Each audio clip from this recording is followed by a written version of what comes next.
We here. We here. We here.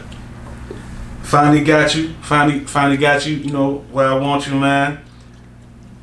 Troy Lawrence. That's right. Nino. Guy.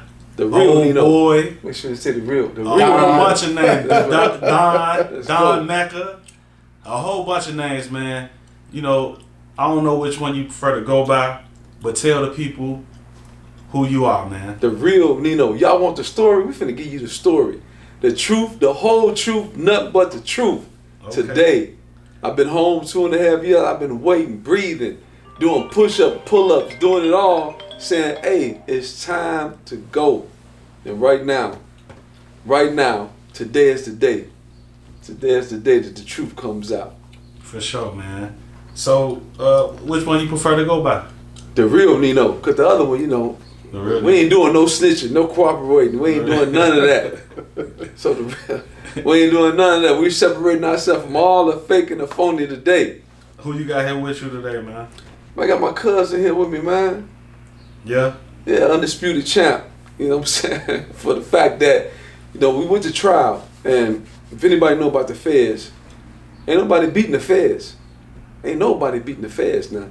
If you beat the feds without cooperating, if you went to trial and you got a not guilty verdict, nobody done that but God. And God is sitting here right now. Yes, He is. In the presence, because God's favor is upon him. For the simple fact that I know people may not know the history, you know, that came from behind Beanie, Clarence Irons, is that, you know, he was already in the conspiracy. And the reason why the feds, because we're gonna break all this stuff down to the people to let you understand exactly how the feds play and what they do, how they do it.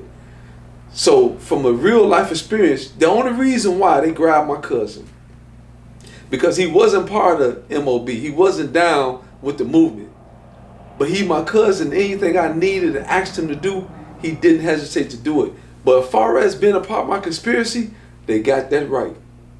Not guilty, because he was never a part of my conspiracy. But they knew that, and they charged him with aiding and abetting my conspiracy. Could they got him for that?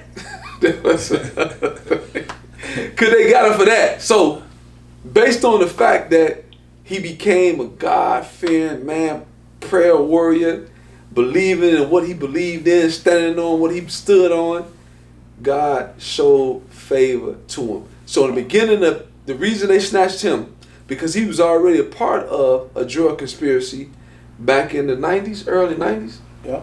And he went down with a whole nother different crew. And he ended up doing, how much time he ended up doing? 4 years, 4.5 He ended up doing 4.5 years on that conspiracy. So we're gonna fast forward. So now when he come home, he doing whatever he's doing, and I'm doing what I'm doing. Now when we cross paths, his main thing, and the feds knew, listen, if we get Clarence Irons, Beanie, he's gonna tell why. Cause he been here. He know what's about to happen. He know we got a night. He know that we can convict a ham sandwich and get a conviction. That's their motto. So his thing was, we're going to grab Beanie, and we're going to bring Beanie in, and we're going to get Beanie to flip. But little did they know, ain't no flipping God. See, you can't flip God. Man, salute to that. You know, so now they saying, hey, we're going to do this. And Beanie already was settled because God was already working on Beanie.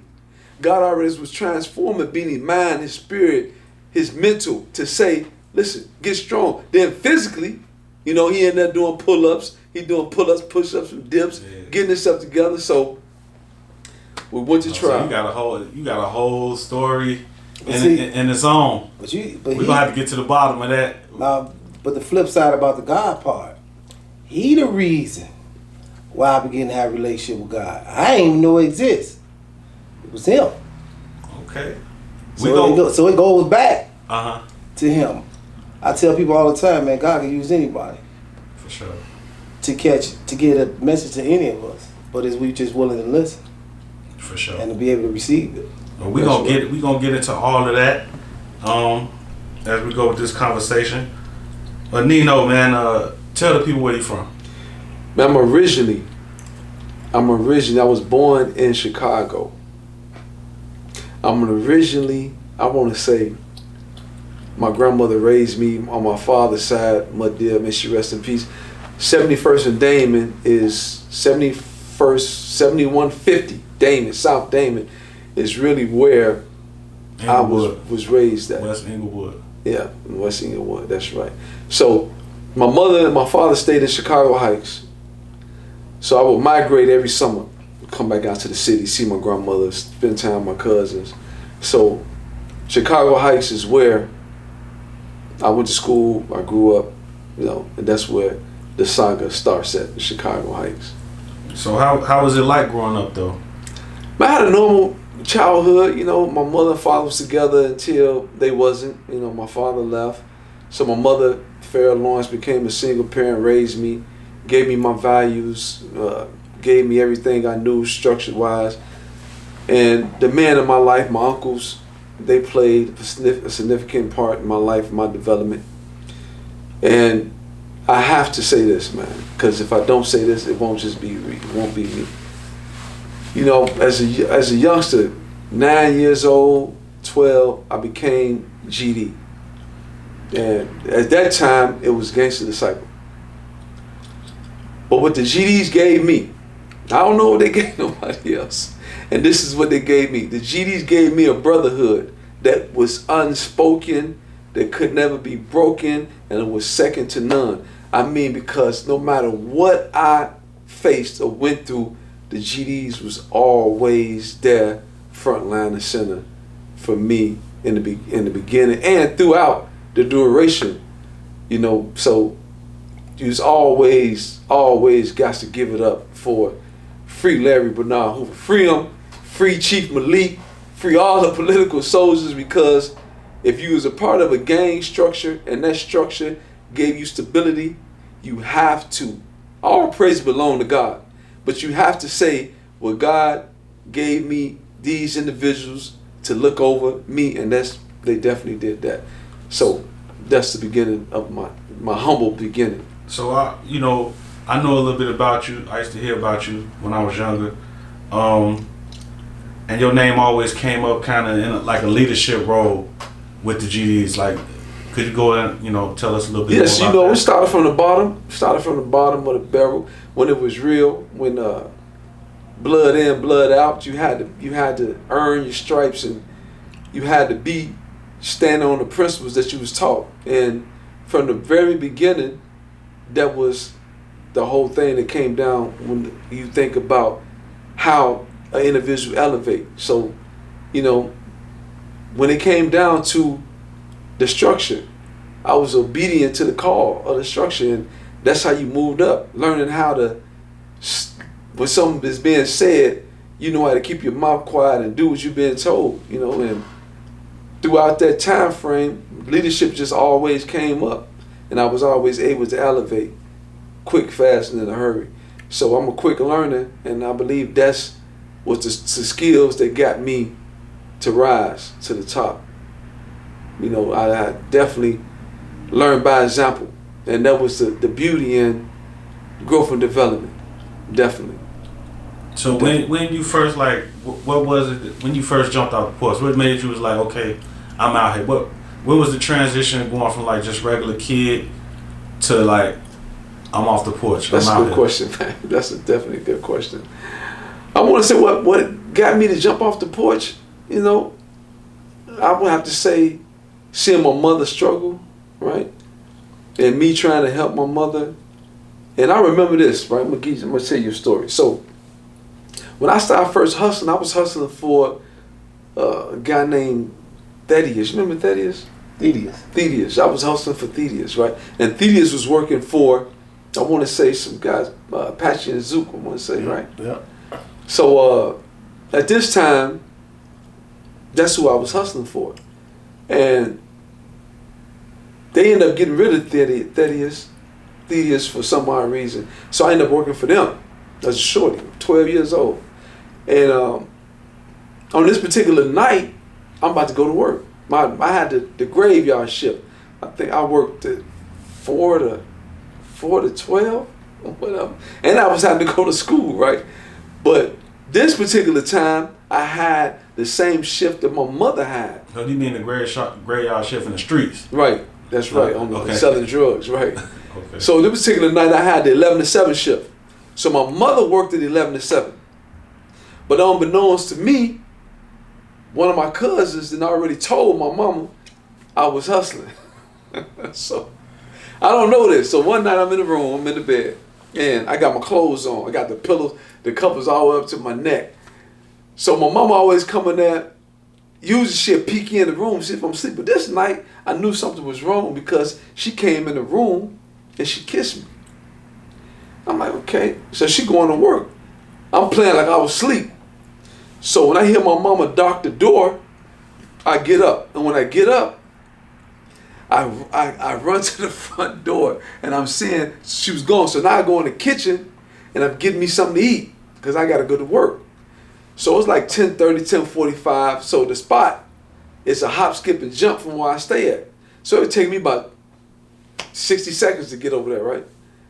So as soon as I get to the door with my sandwich, my mama coming in the door.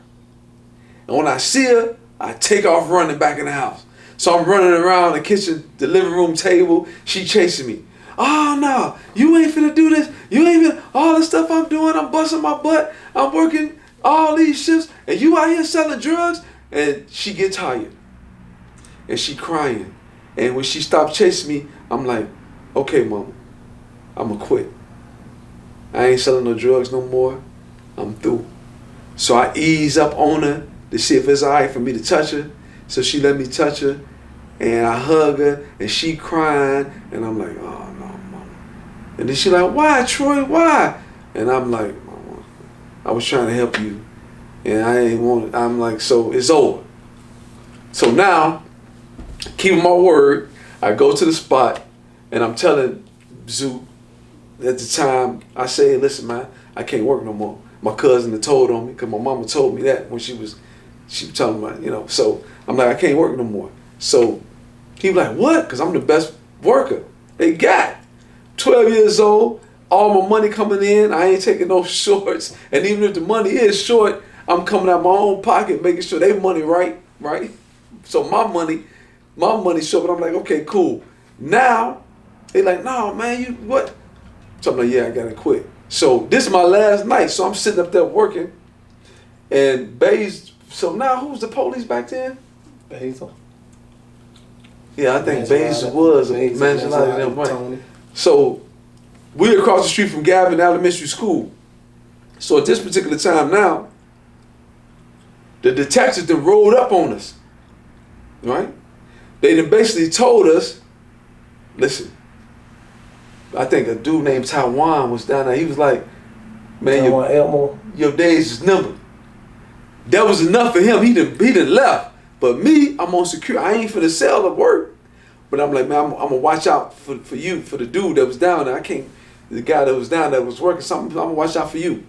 So he's serving the customers. I'm on security.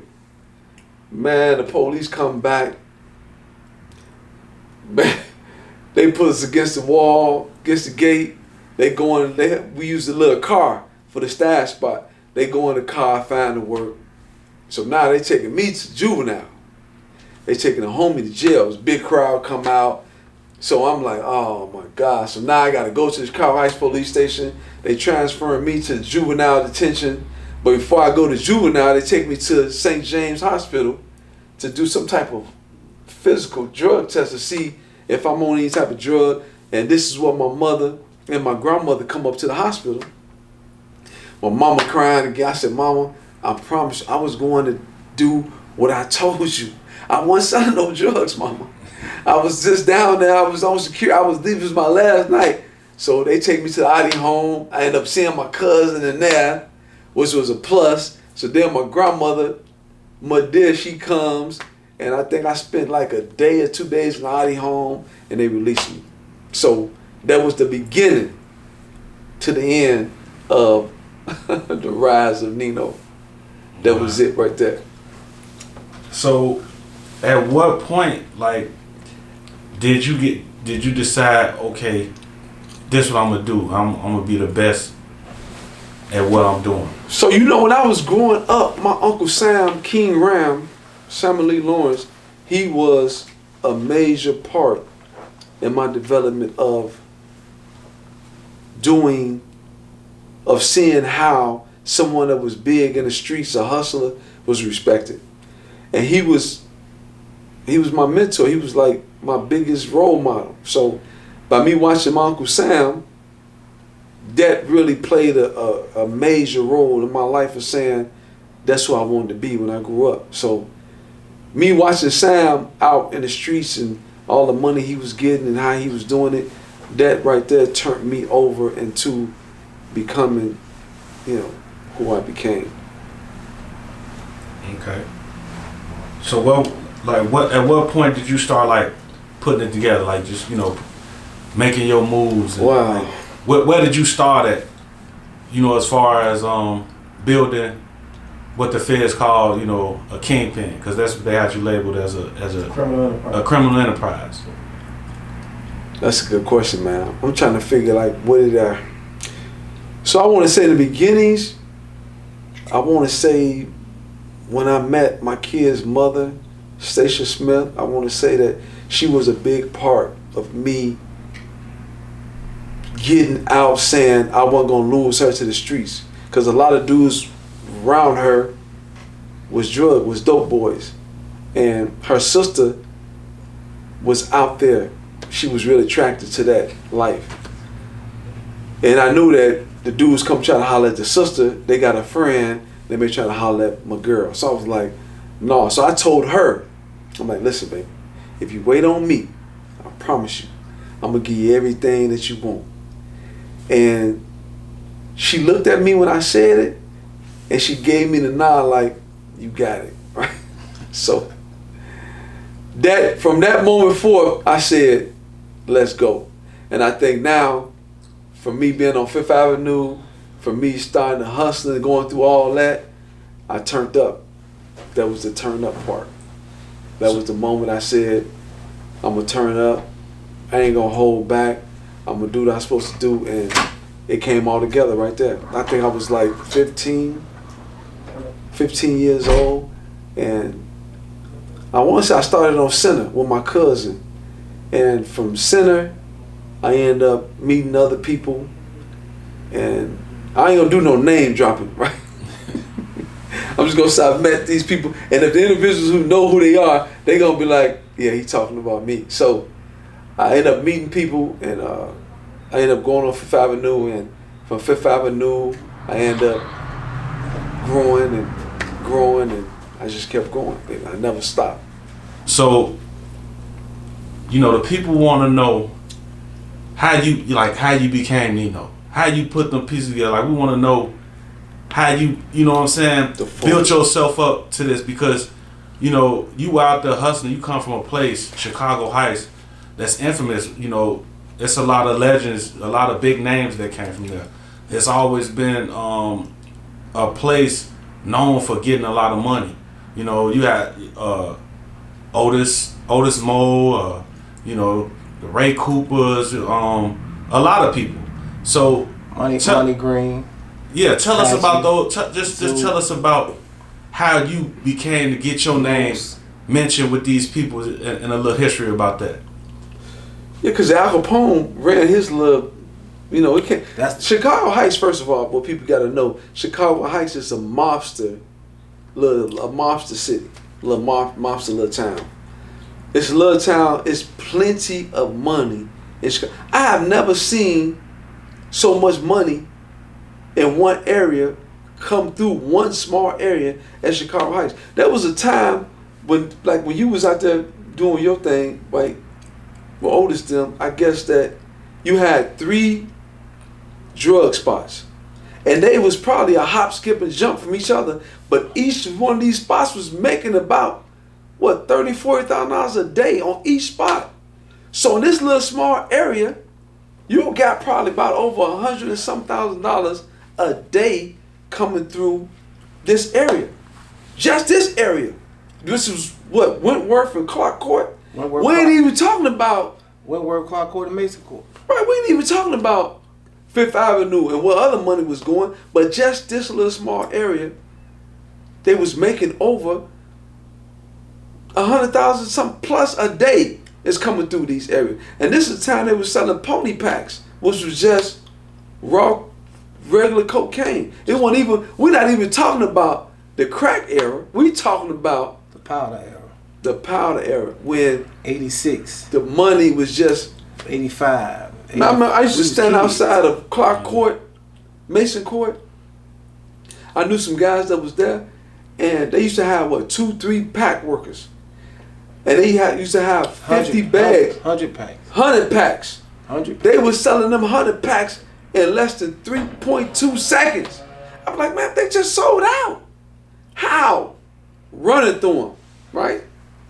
There was so much money coming through Chicago Heights, man, in the early 80s, 90s. It's ridiculous. So, me seeing that as a shorty, because I jumped off the porch young, and me seeing this money come through there, and the time the money was coming through there for y'all, I mean, you seen all of it. Definitely. Like you said, Chicago Heights is a mob town. Al Capone ran it. After Al Capone ran it, Albertaco ran it. So that's the history of Chicago Heights. And they tell you when you enter the sister city of Italy, when you coming through Chicago Heights, that's what's up under the board. So just the dynamic, Chicago Heights, like they say Chicago is a gangster city. So gangsters ran the neighborhood where we come from. But our neighborhood, what make our neighborhood different than, I'm gonna say Inglewood, different than places in the city, is that in our neighborhood, it didn't make a difference what you was. We all grew up together, it was just love. Right. Like you said, you got 3 spots. And the crazy thing about it, all of them was family. Oldest, Mary, Scrap, Bunny Green, sister, and then Patchy, they cousin, they first cousin. So we talking about 3 different areas, and they all really like family. Never nothing, just love. Little bitty things about some girls that was here or there, but nothing where somebody's life was taken. So is it true? I used to hear stories about the dope boys back in the day pulling up, stretches of Corvettes down the street, throwing money out the window and all of that. So that is true. It's That's true. true. Yeah. Most definitely, that was true. Definitely that was true. I mean, I remember a time when you couldn't even, when you bought drills, you couldn't even have singles. People used to have to go to the currency exchange or go to the store. People wouldn't even serve you with singles, like, no. And I remember one of my friends, you go in Money Green house, they had a garbage barrel, just had these big old silver garbage cans, all singles. You go in there just to get whatever you want. Mm. And the guy who ran the neighborhood, he used to throw the singles all down the street in the car. So that was just a different time, and then it's crazy now when I think about things now, I be like, man, people would have been ran in the house and got us. Like we knew, like these days we was next door from each other at his uncle's house, and I'm upstairs at my cousin's house. I'm in there bagging up. He over there, him and his guys over there bagging up. Like it was nothing where you plotting or thinking about hurting somebody, because it was just always love. It was just always just love. That part wasn't even in us to think about going over there, no matter what we seen or heard. We were just, and I just believe everything started from home. We just raised, not to steal. Mm. So that's, if my grandma had 7 cents on the table, that's when she came home, it better been still sitting there. So that was just a thing. But when you talk about the Heights and the history of the Heights, man, you hear him how he talk about growth and development. That sparked something in him. Like I remember some guys that was GDs that everybody just loved them because, again, just real individuals. So they had, was GD the only mob out there? Did they have any other mobs out there in the Heights? Folk on the Hustlers. A few Vice Lords. But the thing about Chicago Heights, we didn't even care what you was. The love there, the love there. That's what made it so different. When people come, they be like, okay, you see this right around the corner, people on the next block from each other doing things, and there's no friction. There's no chaos. There's no, hey man, they're my people, nothing. So that was just one of those things. It's just a very loving place. And that's what he, coming from where he coming from, his point of view. From my point of view, is being in a gang, it was different. Yeah. Right?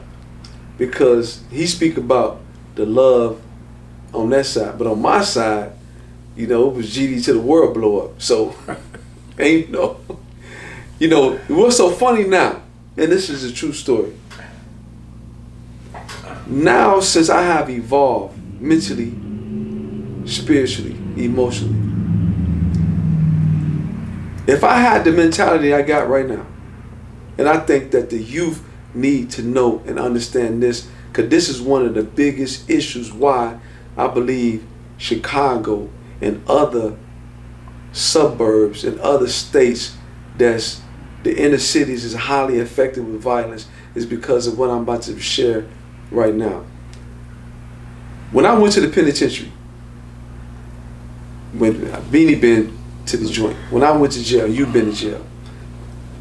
When I went, I did all of my time, all of my 20 years in high max jails. I never seen a FCI, I never seen a low, I never seen a camp. I did all of my time in high max, meaning I never seen no people, no cars. Only thing was surrounded by me, I was cornered in by 4 walls. I could see the sky, and I could see if the tree was tall enough, I could see the trees, right? I never seen people for umpteen years, right? Mentally, my relationship with God helped me, my mental. I love to read, so I done read thousands of books. So I was always gone. But what happened as I was in prison, I met Bloods, I met Crips, I met Aryan brothers, I met Serenios, I met all types of gang leaders. And my relationship with some of these individuals became brotherhood. So I got an individual that's a Crip. His name is Bosco. Bosco is my brother. So because Bosco is a Crip and I'm a GD, but in prison, what my relationship with Bosco did, it gave every Crip, no matter if you was rolling 60s, no matter if you was a Hoover, no matter what type of Crip you was, because of my relationship with Bosco, all the Crips had a pass. And vice versa. Because of Bosco's relationship with me as a Crip, he see a GD, and the GD was into it, the Crips could never get into it. Same way with the Bloods, my relationship with some of the Bloods they're my brothers. So because they're my brothers, we would never go against one another. Same thing now with Muslims. We would never shed the blood of a Muslim. If it's a Christian and the Christian, we became brothers. My Christian brother, we never shed the blood of a Christian. And I believe that in prison, the relationships that was built formed and forged a bond that was unbreakable. Now, the reason I speak on that, we're going to fast forward to today. Back in the day then, he speak about love. GDs was the number one enemy. Everybody was out to do something to a GD. No matter what type of gang, the GD was public enemy number one.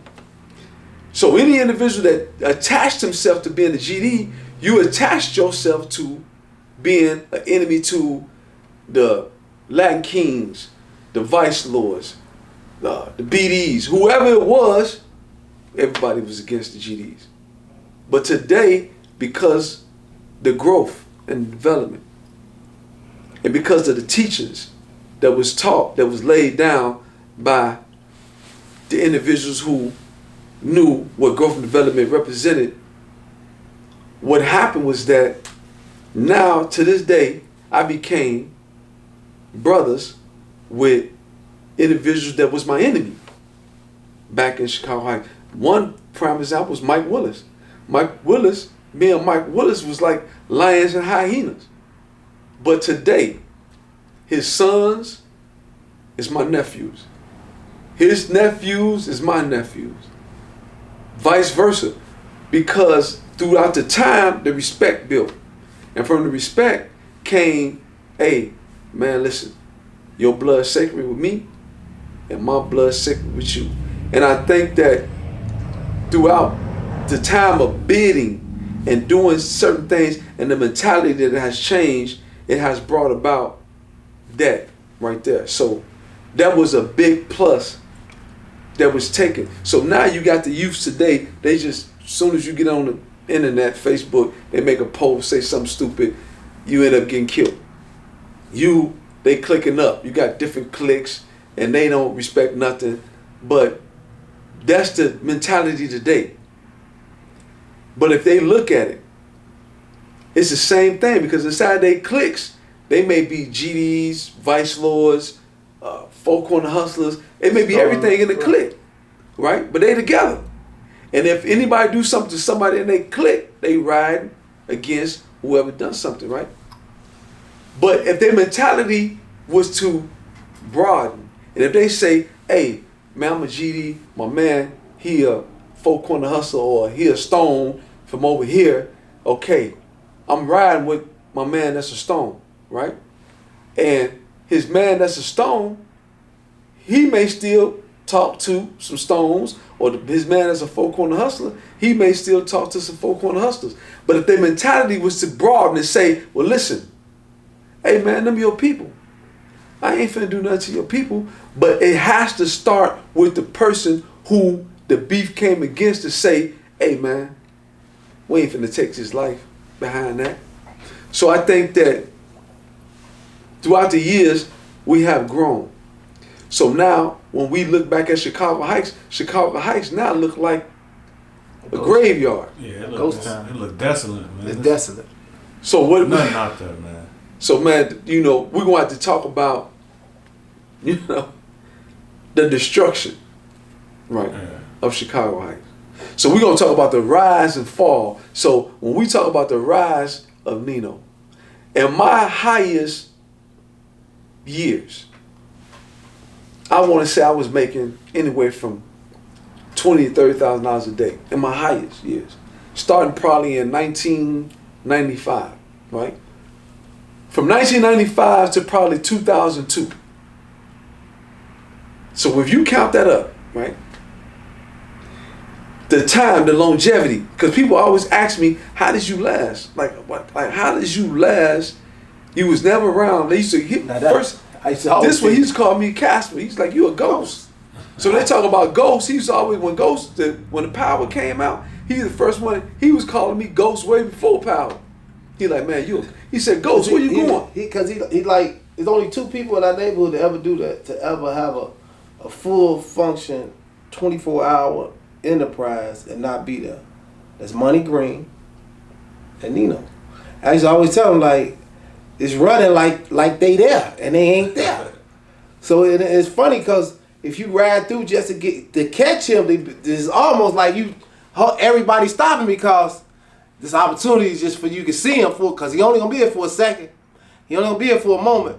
He gonna skedaddle, gone, and you don't know when you gonna see him again. Right. So look, in federal trial, Prosecutor Bart Huff said that your organization pulled in approximately around $50 million in that time. Like, how true is that, Lord? Man, to be honest with you, the government, they always seize the numbers to make it, because the government looks at it like this. If we say we making $20,000, $30,000 a day, you time that by 7, so you saying you making over $210,000 a week, right? Then time 4. So when you do that, you add about 800 something a month, right? So now eight something a month times 12. That's right. So now when you do that, 7. That's how you get the number. So 8 something times 12, you come up with the number maybe 96 9.6 million. So now you saying times 7 years, right? So I didn't know though, right? Because even when I first met you and your brother, I didn't know at that particular time that I always knew it was that much money in Chicago Heights. But as far as how the money being delegated, I didn't know that we kept the lights on and food on so many people's tables throughout the years. Y'all stimulated the economy. And by us stimulating the economy, we never, which is crazy. We never knew the neighborhood. That's right. We stimulated the neighborhood because we would hire normal everyday people to just stand on a post, and y'all would pay them anywhere from $50 to $80 a day, depending on who and how they doing their job. So y'all giving them this money, plus y'all feeding them. They doing 8 hours. So if this individual wanted to do 24 hours, if he could, because some of them would try, no sleep, they'd go in there, they hit that crack, they'd be up all night, and they say, man, long as that money comes, nobody won't go to sleep. So these people making $240 a day, right? So these individuals that's working the spot, that's doing security, minimal security for us, because we have our own security, they making this, not to count the people who houses that we hired for you to step in their house in case the police park pulling up on the block. We paying them $50 to $60 a day, right? All these people in the hood is taking this money and they going to the liquor store, the corner stores. They going to the gas station. So now when we ride through Chicago Heights today and we see the gas station shut down, the corner stores going, clothes stores, everything, right? Because we basically mom and pop restaurants, everything's gone. And now when you look back at it, we never knew the impact, negatively nor positive. Because it was one day, I remember when I was in prison, I told this story. I was in the challenge program, and when I told this story, I ended up breaking down on the mic. Because they had a thing that you had to get up on the mic, you had to speak. But it was at this time in the challenge program, it was helping me face some things that I really didn't know I was facing, right? Because the challenge program is a program that helps you deal with cognitive thinking. They give you different ways to look at situations and how to handle them. So this one particular day I got up on the mic and I started talking. And there was a situation that happened when we was out there selling drugs. And I remembered it like it happened yesterday. So it was one particular night when you was out there, and I want to say Buki. And Buki called me. It's about 5 o'clock in the morning. The sun just came up, probably 5, 6 o'clock. So they like, man, guy, we finna go get breakfast. I'm like, okay, cool. So as I'm standing there, a pregnant lady walk up. She probably about 9 months, right? She looked like she finna have this baby. Stomach all the way out here, right? And I never forget it because when I seen her, I immediately walked over to who was serving the pack because she trying to buy some work. And I'm like, baby, ain't nobody finna serve you no work. You pregnant, you about to have that baby. You can't smoke no crack, baby, and you finna have a baby. And she was like, Nino, no, I said, baby, nobody over here is finna sell you no crack. I said, nobody, baby. I don't know what you thinking, but baby, ain't nobody finna do that. She said, oh, okay, Nino. So she walked away, and I'm watching her. She done went and walked up on another dude, gave him the money. He done mosed his crazy self back up and walked up on the pack dude. And I'm looking at him, I said, yo, bro, baby girl just gave you that money to buy some work. I told her ain't nobody gonna serve her. Now, you don't care nothing about her, you just wanna get high. I said, man, listen, don't get yourself hurt. Nino, man, I ain't finna do. Okay then. Nobody gonna serve her. And now, you gonna have me watching you and her walk wherever, but nobody down here finna serve her. So they leave. It wasn't 5 minutes later, man. And I think when I told this story in the challenge program, this what broke me down. The mother pulled up. The girl mama pulled up. The mama had on her house coat. She still had a scarf on her head, had her house shoes on her feet.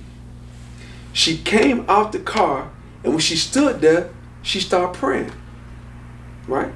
Right there in the park of Clark Court, she started praying. I'm looking at her because I'm saying to myself, we ain't finna serve grandma either. This is what I'm saying. In my mind, I'm like, grandma ain't getting no drugs down here either, right? And it's crazy, but God gave me a conscience to say, listen now, we ain't doing it. So I'm standing here looking to see if she finna come and try to buy some drugs, right? As the closer I get, the louder she get praying. And she's praying for the drugs to go away because her daughter is pregnant. And her grandchild that's inside the daughter, the mama want this baby. But the mama praying for the end of the drugs right here. And I believe that was the first, God heard her prayer. That was the moment that the change got to turn. Because prayer is real, right? So now when I hear the grandmama, when she finished praying, I said, Mama, she said, sweetest lady I met. She said, yes, baby. I said, I heard you praying. And she said, well, baby, I'm looking for my daughter. She about 9, she finna have that baby, but she with somebody. She said, baby, they done stole my VCR. They done stole my microwave. Baby, she out here chasing them drugs. She gonna hurt herself. She gonna hurt her baby. She said, baby, have you seen my baby? I looked at her and said, no, I ain't see your baby, Mom. And when I was telling the story at that moment, I was like, dang. Why did you say tell you saying? I ain't want to, because the prayer she prayed was so strong. For anybody that had anything to do with selling drugs, the way she prayed, I didn't want to attach, but I already was attached to it, right? So now I say, Mama, I said, but ain't nobody gonna serve no pregnant woman, no drugs down here, Mama. She said, okay, baby. She said, because they done stole so much from me. She said, but I don't even care about the stuff they stole. I just want my daughter to come home. That's okay, Mom. And when she left, it was just something that did. So when they brought the breakfast back, I couldn't eat. Something bothered me. It was like I was convicted, right? So I'm like, That was a God moment.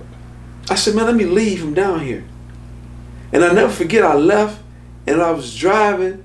I was just like, no, but I believe that moment right there was a turning point. That moment right there let me know. Because I always feared God. I was raised to fear him, right? So when I'm seeing it in the flesh, a lady that prayed over the spot. So the government charged that you were running a 24-hour round-the-clock drug enterprise. Called it the Carter. Called it the Carter. The name of the case was called Operation New Jack City. Operation New Jack City. So tell us how you according to the government, put that together. I mean, you could talk about it now. It's over. The time been did. So everybody is free. Everybody's did their time. Everybody's free. Man, that case. Oh my goodness gracious, man. I mean, how to put this in words is like, oh my God, it's like a movie. It's so epic, and I believe it's so epic in a story that so many people want to know about the Keyhole because of the way everything was put together and how it went down. And the way I ended up getting my crew, I can't say them about, it's by the grace of God I got them, because I remember people used to always tell me, about certain people that was in the crew that they felt was soft or whatever case may be, right? But they knew, they knew not to go against or come against the mob because we was always on go. It was never no time that we wasn't on go. But I believe they thought they was soft because of the money, right? As much money it was making that these individuals changed from when you make money, you know, change is no trouble. When you making money, you kind of just like right. You know what I'm saying? But I think that I think the beauty of the team is that we never allowed the money to go to our head. We would always give out money, or we would do for the community to do whatever we had to do, but the money never changed us. You know, because a lot of y'all were still going to stuffs. They were still going to the Elks. They were still partying, and they stayed in the hood. So what made, when you ask like how we put the team together, like for example, like your brother, Nick. I'll never forget when I first met Nick. Nick came down to the Keyhole, and I think at that time we was moving to Clark Court. But the one thing that really attracted me towards Nick, towards your brother, was that when Pooh had brought him to me, my cousin, when he said, "Hey man, Nick need a job," and he was like, "Well, you know, he your cousin's baby daddy," and I'm like, "Okay, all right, let me see him. I want to meet him." So when I come down there and see him, I'm like, "Okay," and I want to say he was fresh out. I think he was fresh out because he had on some tight pants and a tight shirt, right? And I was looking at him, I'm like, "Okay, what's up?" So I seen him, I'm like, okay. Now based on him being a part of the family, mess with my cousin, I was like, I'm gonna see what's up. But the one thing that stood out about Nick wasn't moving. Nick said, "Listen man, I ain't going nowhere until you say yeah. I ain't moving." He said, "Guy, if you leave me standing right here, you come back, I'ma still be standing right here." I'm like, "What?" He like, "Yeah, man, I ain't going nowhere until you say yeah." He said, "I ain't taking no for an answer, man. I need a job. I ain't going nowhere." And his persistence is what made me say, "You know what, I'm gonna give you a shot, Nick." And so I got him. I got you. Ended up getting Pooh. Then Big Daddy was a plus. And then Lil C, gotta give a shout out to Caesar Leo. Yeah, shout out Lil C. You know, we gotta get out. So you know, when you come down to the crew, the crew that not only this is so important to say that I was always thinking that we would never get caught. And the reason why I thought that, because I felt that my team was so solid. And we would have meetings, right? And there was one particular meeting. I don't know if you remember the meeting. Yeah, you got to remember this meeting. But every time we would have a meeting and we would talk, inside of these meetings, we would learn so much about each other, but also it made the brotherhood even stronger. Because I remember one of the meetings we was talking about not having sex with each other girl, right? Mm-hmm. I remember that. In this particular meeting, I want to say Debo just was coming home. And the boy L.T. Griffin that became the #1 rat, which that part, we're going to have to talk that part.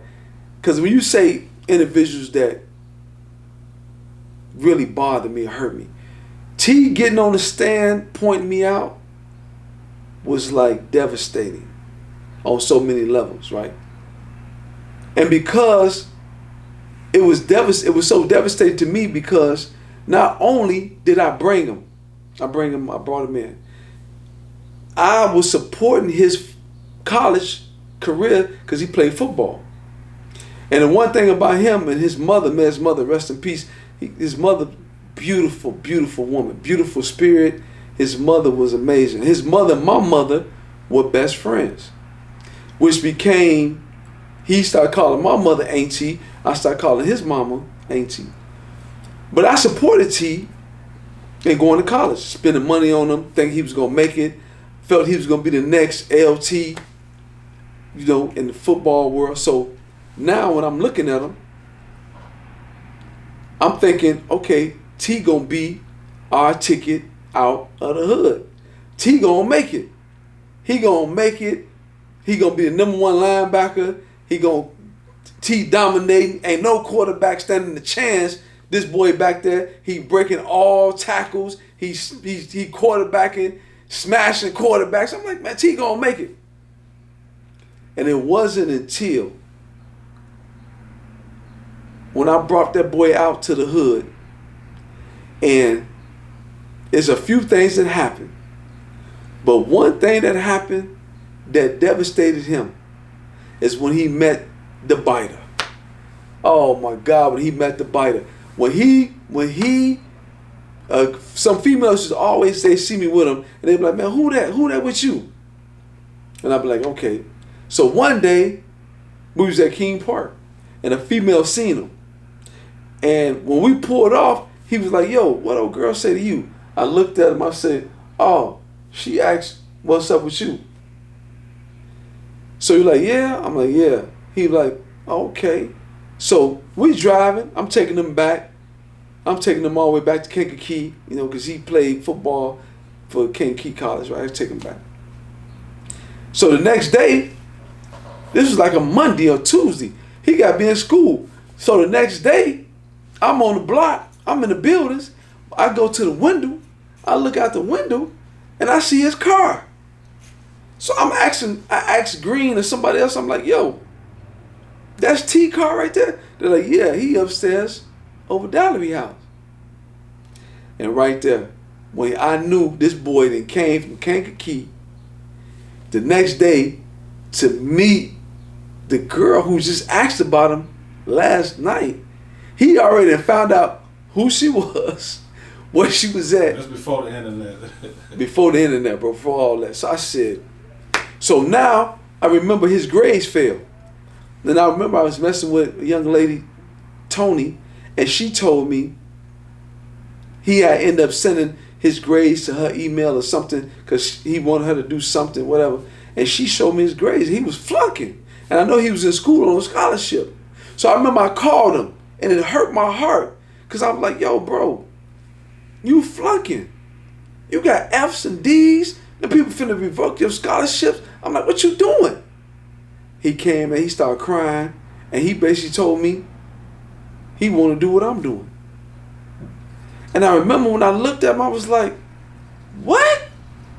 You was my ticket out of doing what I'm doing. You told me you want to do what I'm doing. I wanted you to make it so you can bring me and my people from what we do. We ain't gonna be doing this forever. So now I can't let the boy stay out because he talking about he want to be a counselor. You done went from being the #1 draft pick to telling me you finna work with kids being a counselor. Devastating, right? So now, for him to become the government main witness was devastating, bro. So to answer your question, putting this team together was remarkable because who would ever thought that we would get together? And the people that we had, and it was like we kept the original team. And the beauty about it, nobody from Chicago that was on the squad told on. The individuals that told on me was Chicago Heights finest, right? Was the dudes that was with me from Chicago Heights. So now when dudes like, well, you done brought them out from the city. Yeah, but the dudes I brought out from the city stood 10 toes down, right? You dudes is the ones who did what you did. So I used to always think, man, that we had the toughest, strongest crew because I knew what I would do, right? And the one thing I think that we made when we had those meetings, the one thing that we made prevalent was that I would always say to y'all, I could never repay you.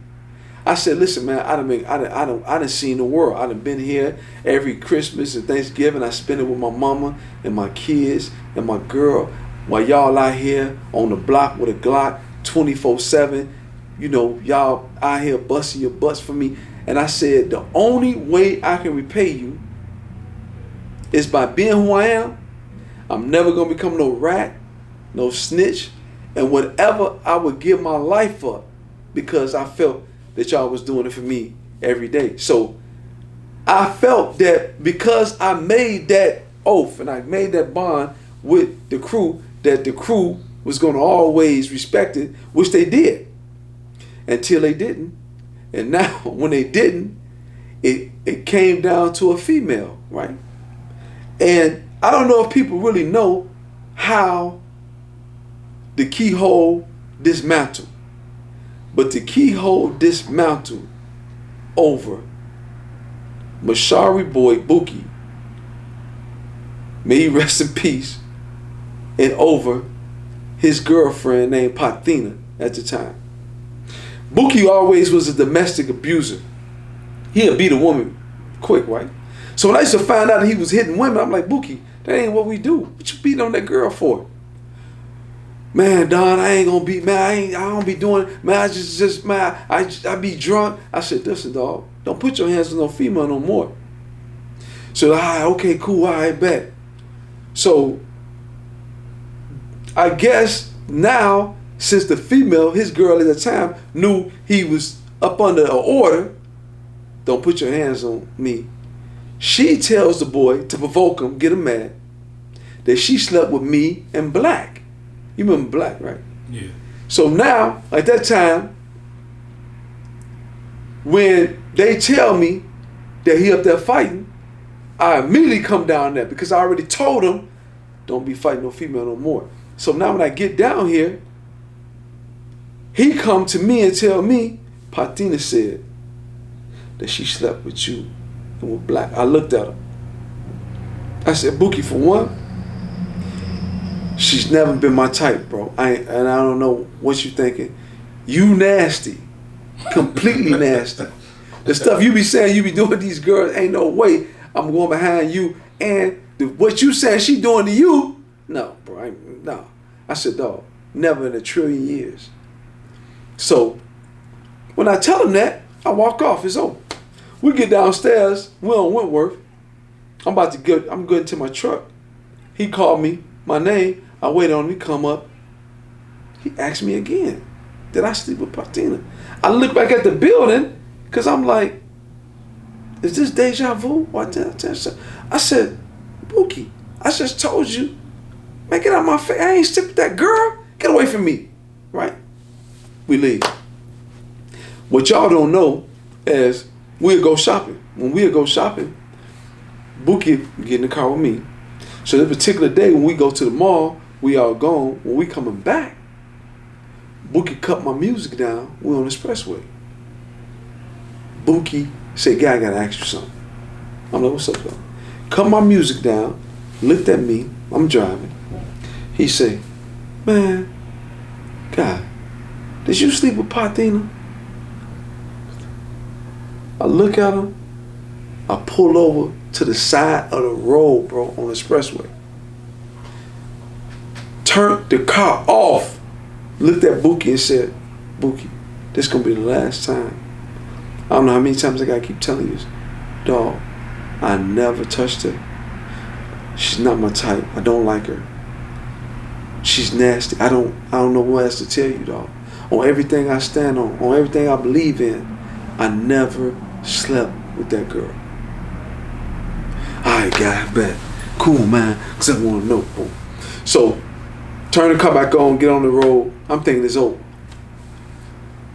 So now you remember we got the M.O.B jackets. We got so many of them. So now I just tell y'all, man, don't let nobody wear your jacket. So a dude called me in the city. He know the jacket. He like, man, I seen a female with the coat. I'm like, man, stop playing. Ain't nobody. I said, man, you ain't seen no female with that coat on. Man, I'm telling you. So I'm in an area that he's telling me I'm in the city. So when I pull up over the area, guess who I see walking out of a building? It's Buki. He ain't got his coat on though. But he don't know I'm over here, right? So when he see me, This was just a chance that just happened. Nobody would have knew. You call me, hey, man, I see a girl with M.O.B jacket on. I'm telling you, that's impossible. It's not. But where you calling me from, I'm around the corner from the area. So now when I pull up to where he say it was at, Bookie come walking out the building. So when Bookie come walking out the building, he see my truck, right? He didn't call me over there. He don't know why I'm over here. But Pathina walking up, I done already called her to the car because she got on the jacket. Right. So she comes to the passenger side. He done came out the building. He thinking. So now he thinking, you know, he done caught you red-handed. Oh my God. Bro. So I don't know, he thinking, so I'm like, yo, Bookie. He looking all stupid. I'm like, yo. He like, man, God, what you doing over here? I was around the corner in the area. Somebody called me. He think it's all bull.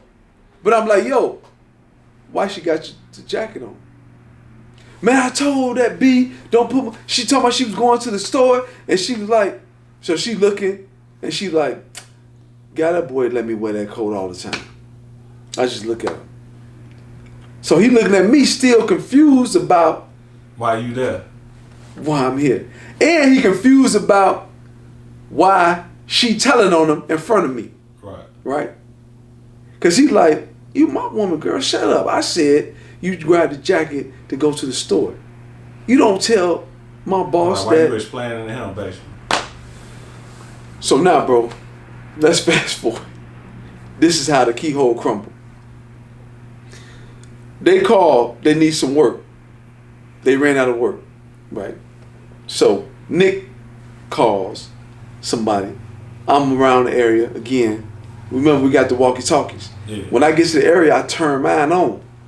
So I'm listening to the wave because I don't want y'all on the walkie-talkies unless the police is coming or something, emergency, right? So I hear that the work is coming, right? I know the talk. So when I'm coming, they say Bookie got the work, right? So now I'm pulling up in Clark Court. The police is raiding. But they're not raiding where we at, because you know we'll move every other day, right? So they going to somebody else's spot. We ain't there. But I think they at somebody else anyway. So now Nick out there, the police then threw him on the ground. Bookie got the work on him. Instead of Bookie taking the work in the house, then coming out to help Nick.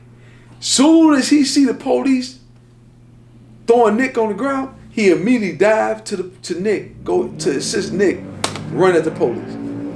When he runs at the police, he got the work on him. Police tackle him. He throwing the police left and right. Knowing now he realized he got the work, Nick free, he throw the work to Nick. Nick see the police now and jumped on Bookie.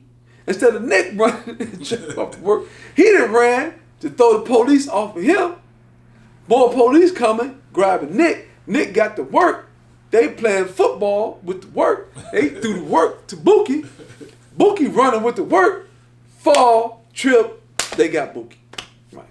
Catch Bookie with they catch Bookie with $10,000 worth of work and bags. Right. At this moment right here, bro, the Keyhole crumbled. Because now, two things that happened. Before this situation right here, this what go on. So, that situation happened. But before that happened, Nike, our cousin, died asthma attack. Right. We're finna go to my man Lamar's Phenomenal Design to make all the suits for Nike streaming. So I got a duffel bag, probably about 10,000, 7,500 in the bag. When I pull up, for all of us can line up to go to the city, go out west, the chief of police, Penal, and some more is down here for domestic violence. I don't know they down there, right?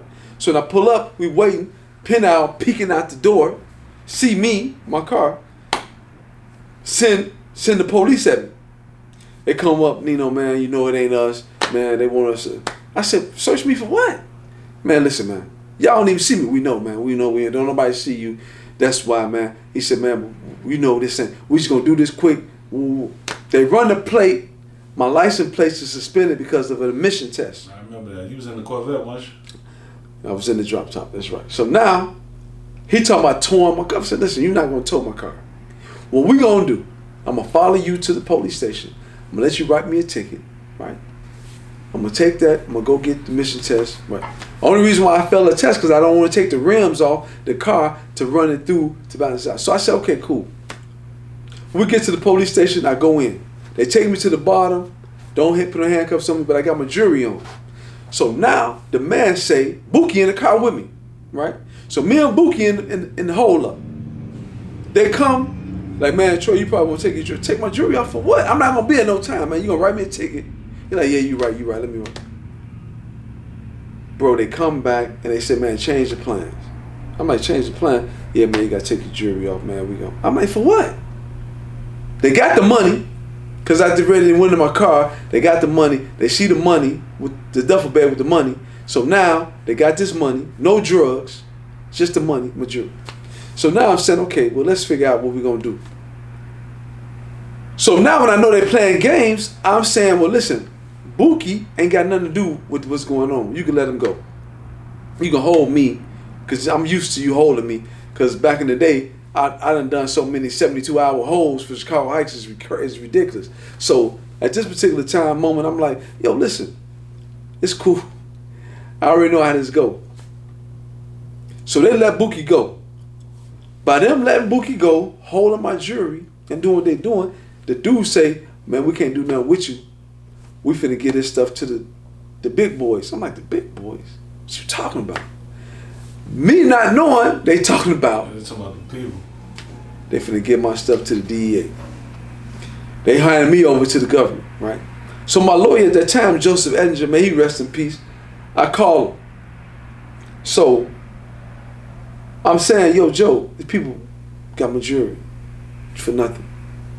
Joe do what he gotta do. They the police, the DEA calls him. Joe tell them to go suck a fat cock, right? So when he tell me, I'm like, Joe, why did you tell them people that right there? He said, because you've been doing what I told you, we ain't got nothing to worry about. Ain't nobody worried about. I said, okay. And at this time, you had legitimate businesses. At this time, bro, I done gave the spot over to y'all. I said, basically, hey, listen, this is what we're going to do. Even though, you know, everybody want me to come back to run it, I'm saying, listen, y'all making your own money, this and that.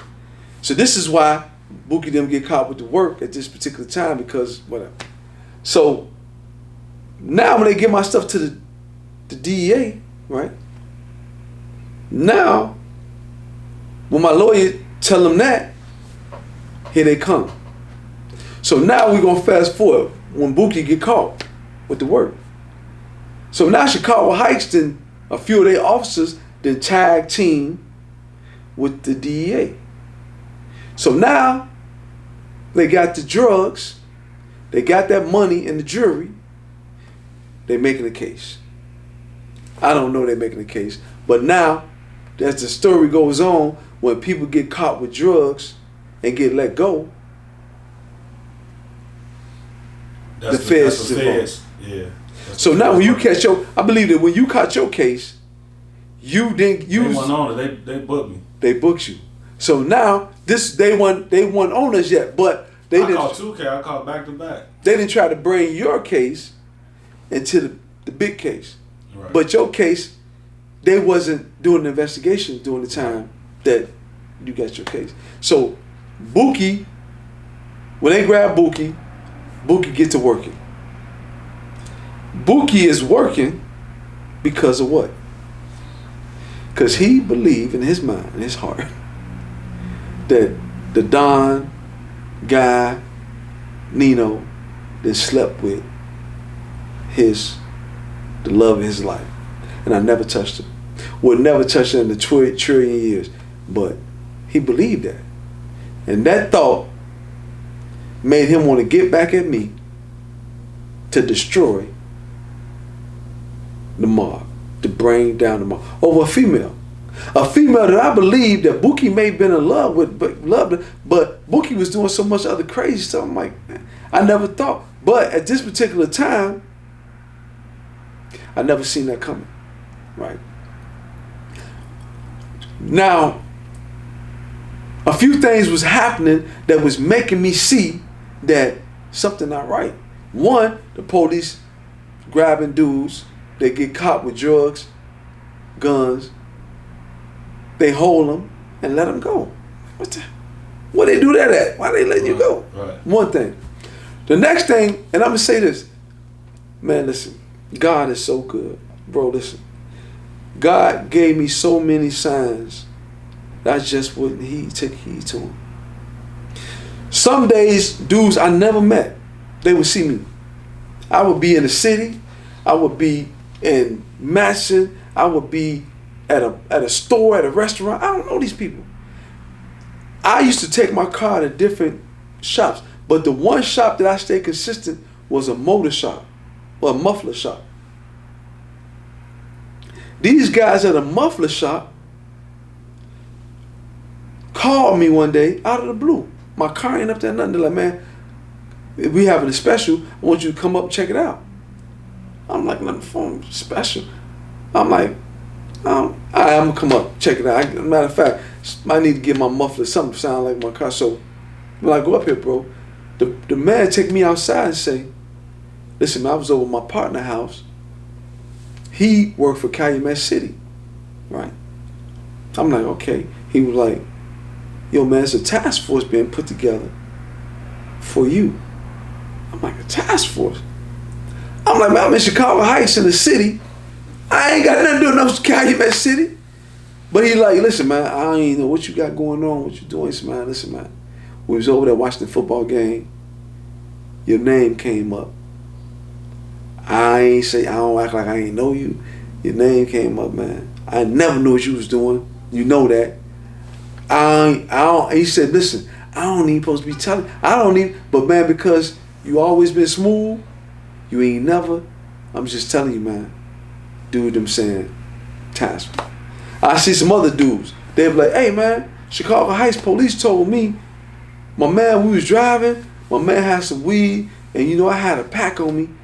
Right, the police pull us out. We left the work in the car. They book us. We get to the station. They say, just say the stuff belong to Nino. They'll let us go.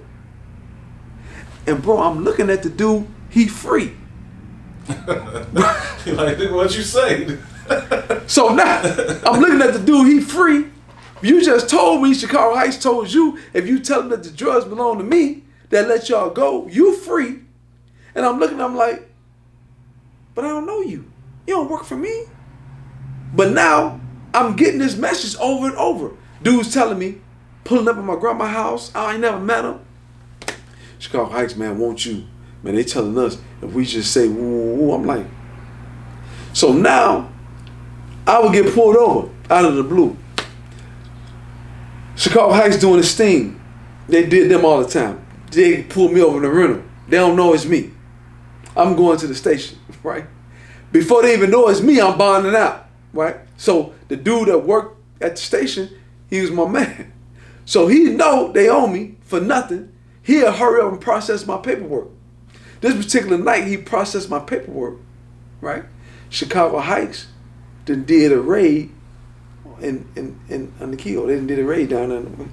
So I tell Buki, they done snatched me out my car. So Chicago Heights would do a raid. Soon as you pull up to try to buy work, they lock you up. So they don't even know it's me. I'm pulling up. I'm calling Wayne. He on security. I don't see nobody. I'm like, Wayne. He's just standing there, pissing me off. In my mind, I'm saying, I'm about to get out this car and smack Wayne upside his head. I call his name again. The police, they put more fear in Wayne than I did. So I said, wait 1 second. Something wrong right here. You're supposed to be scared of me. You supposed to say, Nino, run. The police got you already. The police got you standing as a decoy. So now the third time, the police just ran up on me with guns, pulled me out the car, but I just collected probably $15,000 is in the back in the bag, right? I'm in a rental. They got me in a paddy wagon with Pooh and some other people. Everybody in the paddy wagon knows me besides the police. So the people in the paddy wagon go, oh my God, Nino in the paddy wagon with us. So I'm in the car and I got the rental key. I'm trying to lock the rental car door. Because if I can lock the door, I can stop the police or anybody from going in the car. So at this particular time, like God works, I'm pressing the button to lock the car. It's an Intrepid, matter of fact. I'm pressing the button, but the car ain't locking. But I'm thinking it's locked. So I'm sitting in the paddy wagon because I'm thinking the car locked. I'm like, okay, cool. I'm going to get down here. I ain't done nothing. They ain't bought no drugs. They going to write me a ticket for what? Trespassing? I'm like, okay, cool. When I get down here, my man say, what you doing down here? I said, man, a humbug. I'm finna get you out of here. Cool. Whatever the bond is, I'm finna pay. I don't care. He run the paperwork, get me out. So look how God works. The phone ring. Guess who on the phone? It's Buki. Buki called me because he just heard they snatched Nino in the paddy wagon. I'm like, yo, the dude, give me the phone, right? So I don't know how Buki get up calling and end up. I said, yo, Buki, listen, it's an Intrepid. I'm in a rental. Go to the car right now, open the car, pull the bag, because when he give me the phone, before he give me the phone, he had to run my name up top, upstairs. The police just did the raid, know I'm here now. So they was like, Troy Lawrence down there? Nino in the... They get back up, shoot out, go right back to the spot. Buki called while they running out the door. I said, Buki, go to the car, open the door. He like, I said, you see the bag? Yeah, the car ain't locked. He grabbed the bag. Guy got the bag. Go sit in the house. I'll be there. So now I know the police went there. Soon as Buki get in the house, 3 minutes later, they surround the car. All in the car, flashlights, whatever. So I'm like, okay, cool, say. When I get back to the spot, Buki tell him, I'm like, boy, I don't know how you did that, but you was on time. So because of these little things that he was doing, I'm always thinking like, yeah, nobody never gonna come between us. So other times I go to Chicago Heights, after they was telling me what Chicago Heights was doing, anybody get caught, they trying to just say, man, you work for Nino, you going home. You work for Nino, we're gonna let you go. You work for Nino, we're gonna free you.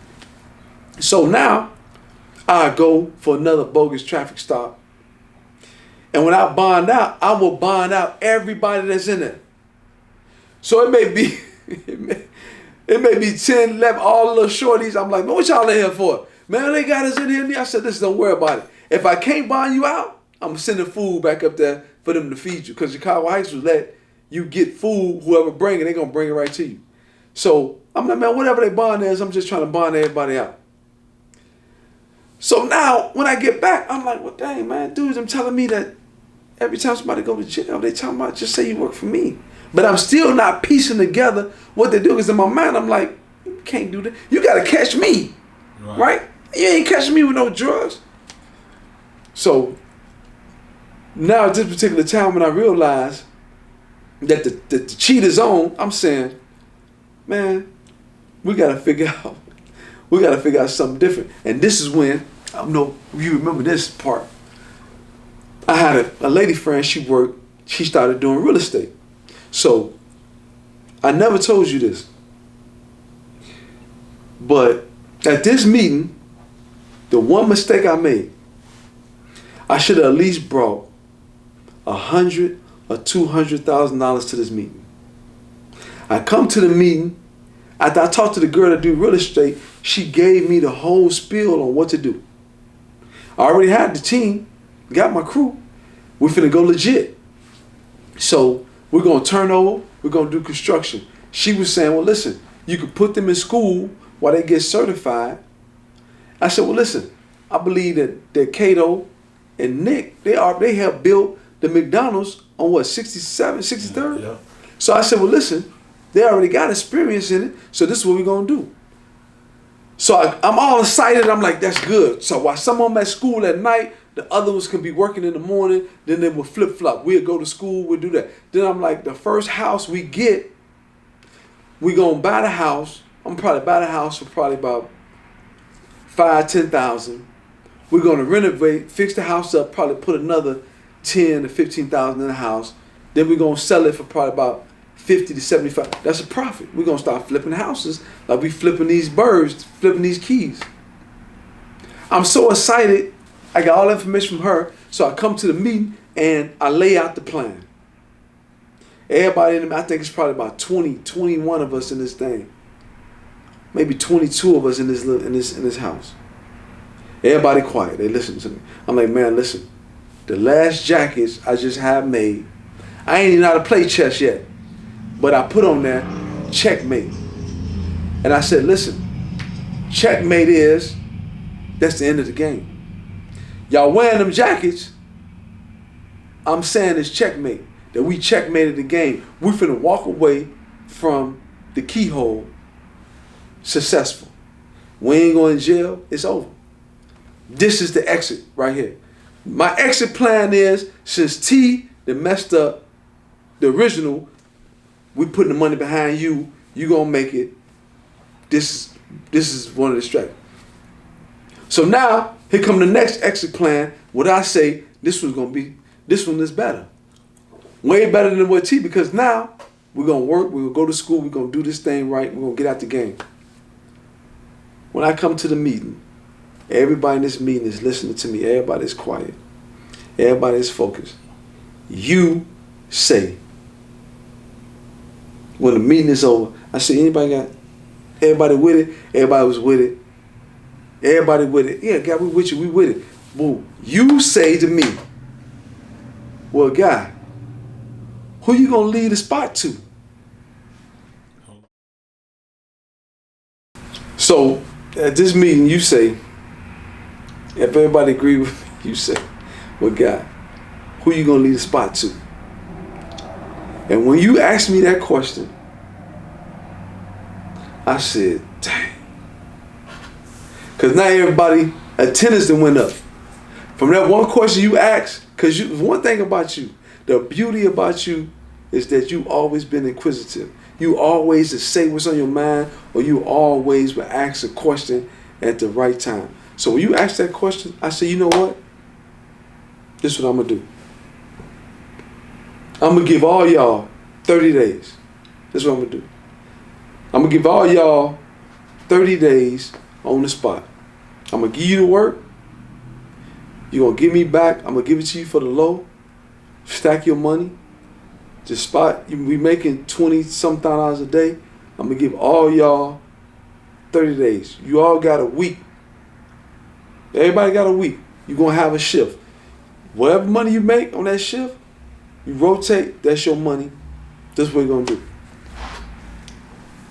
You made me give that to dudes because I felt now, that's why I say the biggest mistake, one of them I made.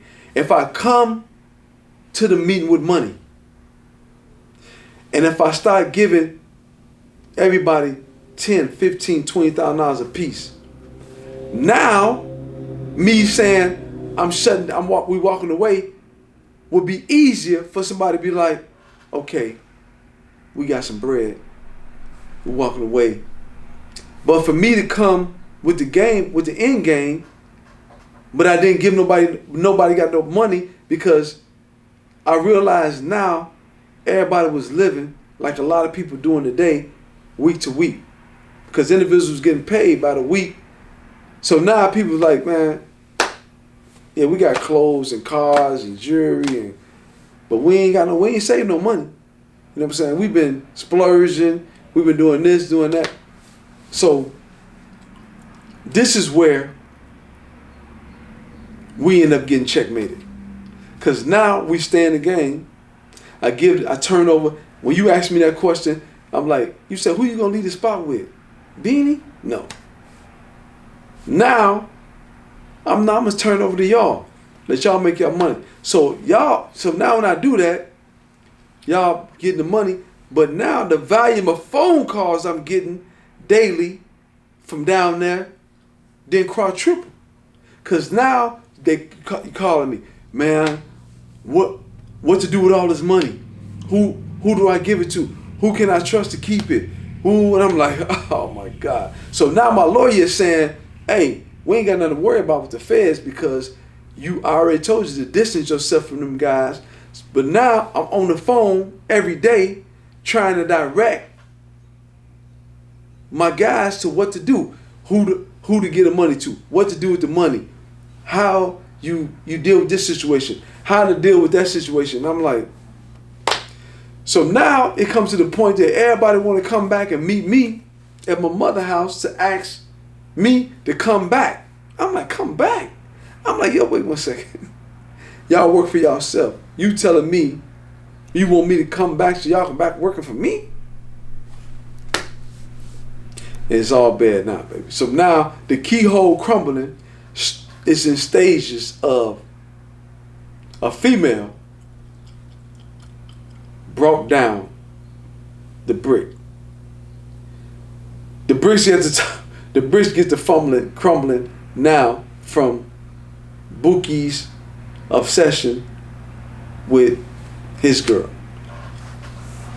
To the other bricks from the keyhole get to coming apart based on the decisions individuals didn't have no money. The other bricks get to falling apart by me not taking the signs and symbols that was thrown in my face to say, I ain't supposed to walk the way I'm supposed to ran. All right. But I'm going to tell you this. See, God will put you in a situation where he's giving you the exit. He's trying to give you a way out. He know, listen now, I'm trying to give you this way out. But when God's favor is up on you, and he's giving you ways to get out of something. God gave me so many different signs, so many different warnings, that I didn't take heed to none of them. And then when it was time for me to get out of it, God said, okay, you ain't gonna learn. I gotta sit you down. And in the midst of what's going on with me in the keyhole, I have my own personal life issues that was going on with me. I already got multiple females pregnant at the same time while I was in a relationship. So now I end up in another relationship with another female and end up getting her pregnant. And because of what I already learned from getting these other females pregnant on my girl, and I'm still with my girl, I didn't want to go through that. So now we're talking about abortions. And now I'm totally against abortions. But for the simple fact that I didn't want to go through or put that on my girl again, I didn't only let this one female have one abortion. I let her have two. And I was so lost and so ignorant. And God knew, because God was trying to bless me. Because children is nothing but a blessing. He was trying to bless my loins again. And to be honest, he knew, as far off as I was, even the stuff that's going on in the keyhole, he knew that if he allowed me, allowed the girl to get pregnant for the third time, I would have said, abort that baby too. So God said, you know what I'm going to do? Now I'm going to remove you. And I remember the girl telling me from the second abortion, she was like, Nino, you're going to kill my insides. I used to look at him like, what? Never thinking that, bro, I can kill a female inside by having so many abortions. But it wasn't about having so many. It was the time frame that I was allowing her to have them. Because she was just having an abortion today. I wouldn't even probably let her heal. I probably was in her again and she was pregnant again. So I was like, yeah, that's how far off, man. So now when you're thinking about God snatching me, when it came down to him snatching me from the keyhole, from the world, so many factors played into my demise that didn't have anything to do with me selling drugs. Me selling drugs was just, that was a means I felt to a beginning. But it was really because of what was going on in my personal life, it also became a means to an end. Because now, everything that I think that I'm accomplishing, I still have a personal life that my personal life does not coincide with what I'm supposed to be doing. So now, you tell a story about the build up, about the demise. So now, boom, the hammer drop. The hammer drop, bro. You indicted. The feds kidnapped. The feds come.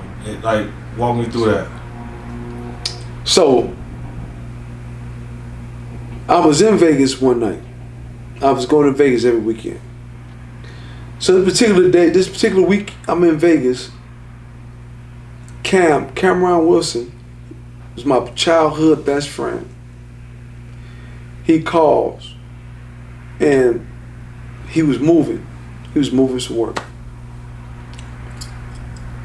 And we was trying to be so methodical from the times that we was doing it. So we would move work 1, 2, 3, 4 o'clock in the morning because we knew that during the peak hours, them people was everywhere, right? But unbeknownst to me, even though we changing phones, they still getting up on the phones, right? So I'm in Vegas. I'm at the movies. It's probably like 2 o'clock in the morning. That means it's 4 in Chicago Heights. So Cam called me like, yo, I'm on the move. I'm like, cool. So what's up? All right, let me know when you make it. The phone call I get back next is from Beanie telling me he think the police is chasing Cam. I'm like, chasing him? It's 4 o'clock in the morning. What are they chasing him for? Come to find out, feds got Chicago Heights, other entities involved, so they up on the phones. When they get the call, right, we think we being slick. But the volume of phone calls would have threw the feds off. But the late call is the one they want. Because the late call is the call that they saying something finna go on. It's too late for you. Put you on the phone. It's just like now somebody call your house 1, 2 in the morning, you be like, my phone go. That ain't a good call, right?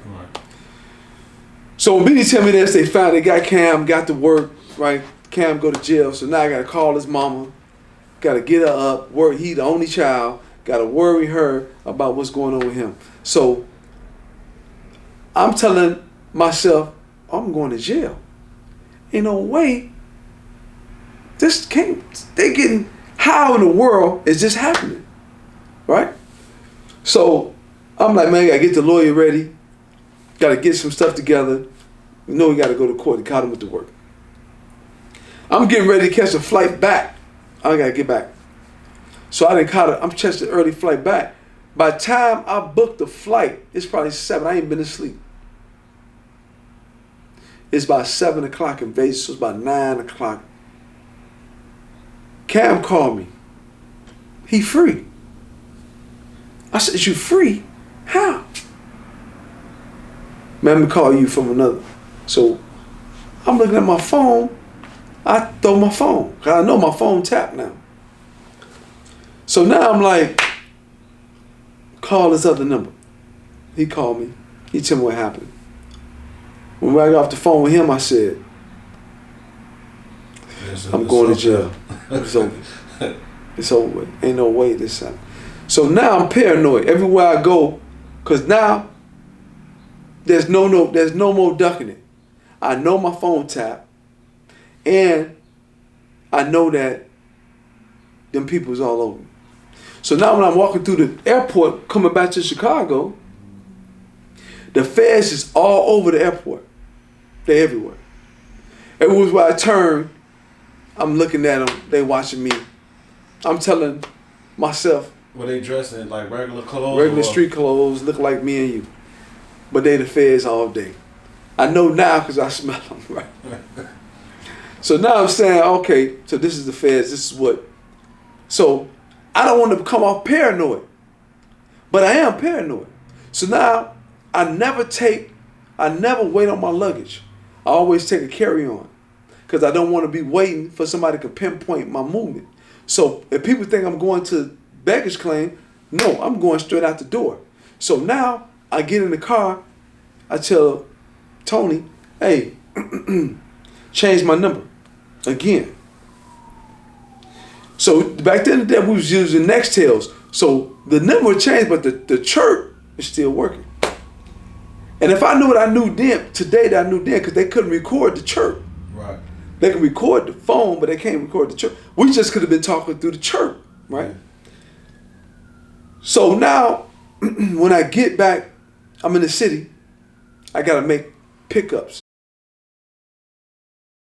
So now, I got to change the car, right? So I'm in a rental. So I'm saying, well, listen, got to change the car. But now, I'm making pickups, drop-offs. I'm trying to be super duper careful. It's 7 in the morning. I'm going different places. So I remember I went to go see Pooh. So you still, even though you know the feds is possibly on you, you still trying to I'm trying to move. I'm trying to move around. Still thinking that, okay, they own me. They don't mean they got me, basically. Right, they ain't. Me knowing what I'm trying to do now is when I come back this Monday, the day they kidnapped me, I'm saying to myself, let me gather up this money, let me get myself together, let me make my exits, let me find out exactly how much damage has been done. Because I already know it's damage. Things that happen, things that transpired, I already know this is bad. So I'm thinking about my mother, I'm thinking about my kids. I'm like, okay, let me get this stuff together. Let me find out exactly what I need to do. So when I see Pooh, I remember I saw Pooh, and at this time all of us had little pit bull poodles. So I remember seeing the dog before I seen him. He kept the dog with him. So when he come and meet me, I'm saying, yo, it's over with. He's like, what you talking about? I said, listen, man, them people. I'm like, man, you heard about Cameron? Like, yeah, I heard about him. I'm like, man, it's over, man. He was like, why? I said, yeah. I said, so listen, be careful. Wait on my call. I'm going to figure some stuff out. So now, I done changed rentals. I'm taking Tony back home. So I'm all in the rearview, bro. I never forget this day. It's like it happened yesterday. I'm all in the rearview. So every yellow light, I never stop at a yellow light. I run if the light got any yellow in it, I'm going through it. At this particular day, this one yellow light, it was green while I was going through it. I stopped at the yellow light. I run all yellow lights. I stop at this one.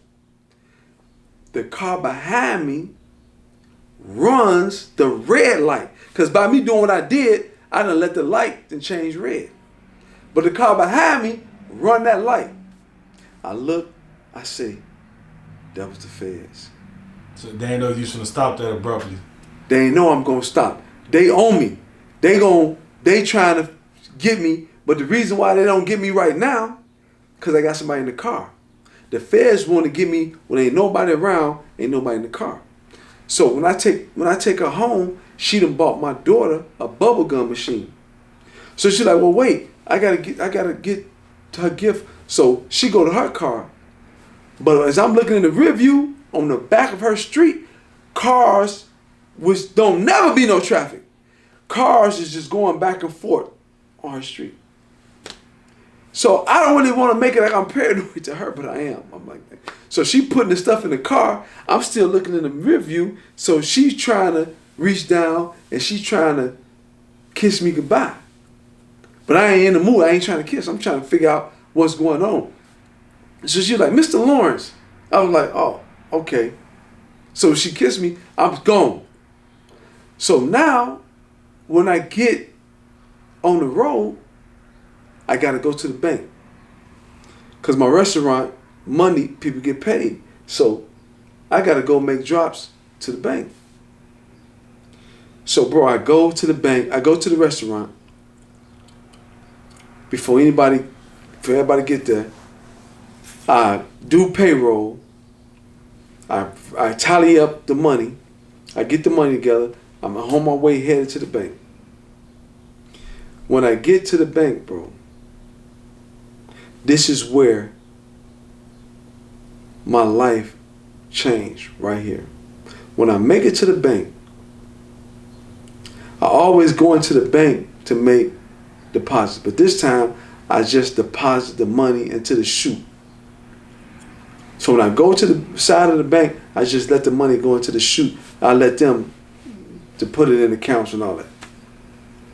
When I get in the car, Green Silas, another one of the became a government witness on the case, he calls me.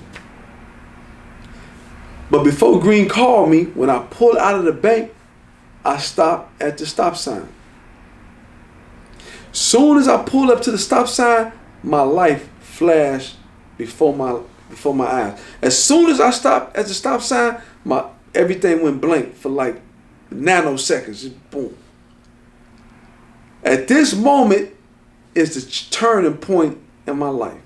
At this moment, I'm at the stop sign. I don't know, should I go left or should I go right? Now, if I go right, I'm in Harvey.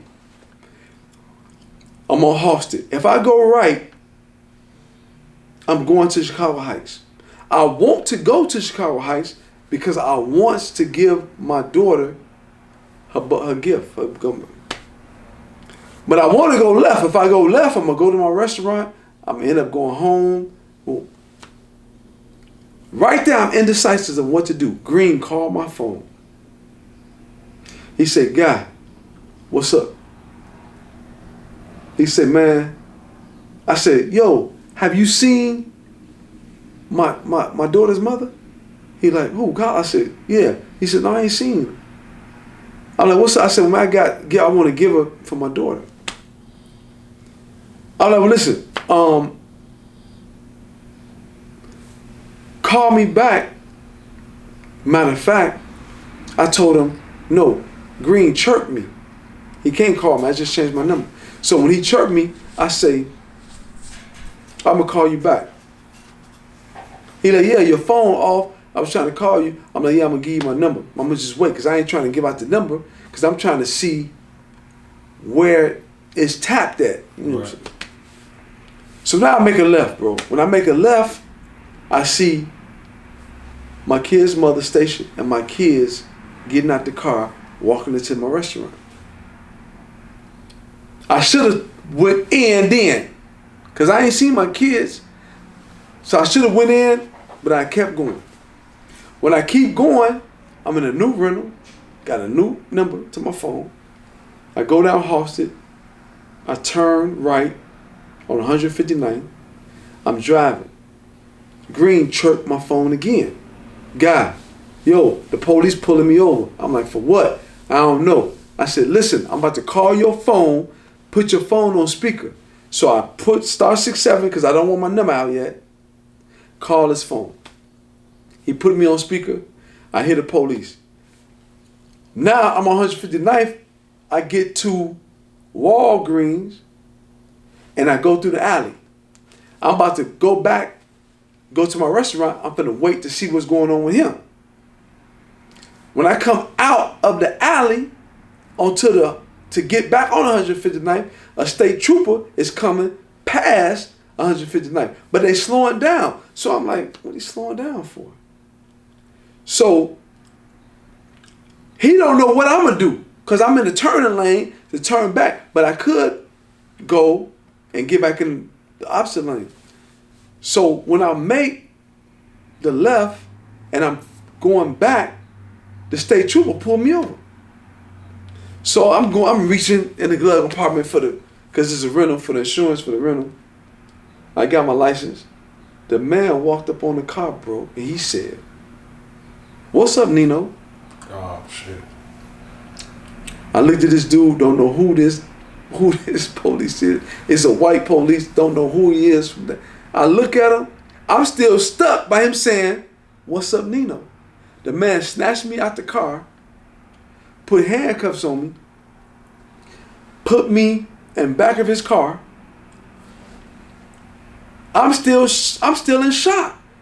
I look around, bro. I'm looking at the rental getting drove away through the bank. So I'm like, man, what am I? So now he done busted you. He done took me to McDonald's, got me out of his car, then put me in the front seat of a Mustang. The dude flashed his badge. It said DEA, change handcuffs. My heart doing this. I'm like, DEA? What? He said, listen, I'm gonna take you downtown. I'm gonna ask you a couple of questions. You know, we can talk about the weather, sports. We can't talk about nothing else. But they got Nextels. So I'm hearing they just snatched somebody else. They just snatched up Big X. Remember Big X? Uh-huh. Right? They just snatched Big X up. So I'm like, what? Heart still doing this. I got 1,000 questions, right? But he can't answer none of them. So we make it to the Dirksen building. They take me to the basement. And when I get in the basement, bro, they put me in a room. You got a Chicago Heights wannabe DEA agent down there, and you got the 2 DEA agents that's over our case down there. And then come Bart Huff. So when Bart Huff come in the room, he wired up off of coffee or something, because his hand is doing this 100 miles an hour. So I see him, I say, he say to me, he got the complaint. He said, well, listen, we snatched you like this, we didn't nobody see you, when nobody with you, because we want you to make some phone calls, we want you to wear a wire. I'm looking around the room, right? So he said, well, listen, you wanted a complaint. He said, you looking at 30 years to life. I'm like, 30 years to life for what? He said, a drug conspiracy. He said, but, you know, we want to put you back out there. Want you to wear a wire, make some phone call. I look around the room. I said, are y'all the feds? He cussed me out. Get this MF out of here. So, bro, from the time the state trooper snatched me out the car, from the time I got in the car with the DEA, I had to urinate so bad. So I'm in the room getting interrogated. I got to urinate, but I don't want to urinate because I don't want to show them I'm scared, right? Because I don't fear nothing but God. So in my mind, I'm like, okay, God ain't through though.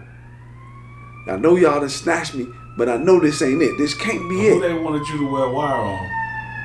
A whole bunch of people, bro. Oh, shit. They wanted me to wear wire on the whole. One of the dudes that wanted me to wear, his name was Cato, Spanish dude. They wanted me to wear wire on him.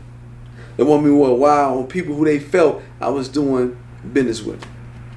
So I'm listening to him. So now, when he get irate and cuss me out, I'm like, this is a perfect time for me to excuse myself. I gotta use the bathroom. So now I go use the bathroom. So now, Once I relieve myself, I'm cool. I'm like, okay, boom. Now, earlier that day, after I made all the pickups, I done picked up like $160,000, right?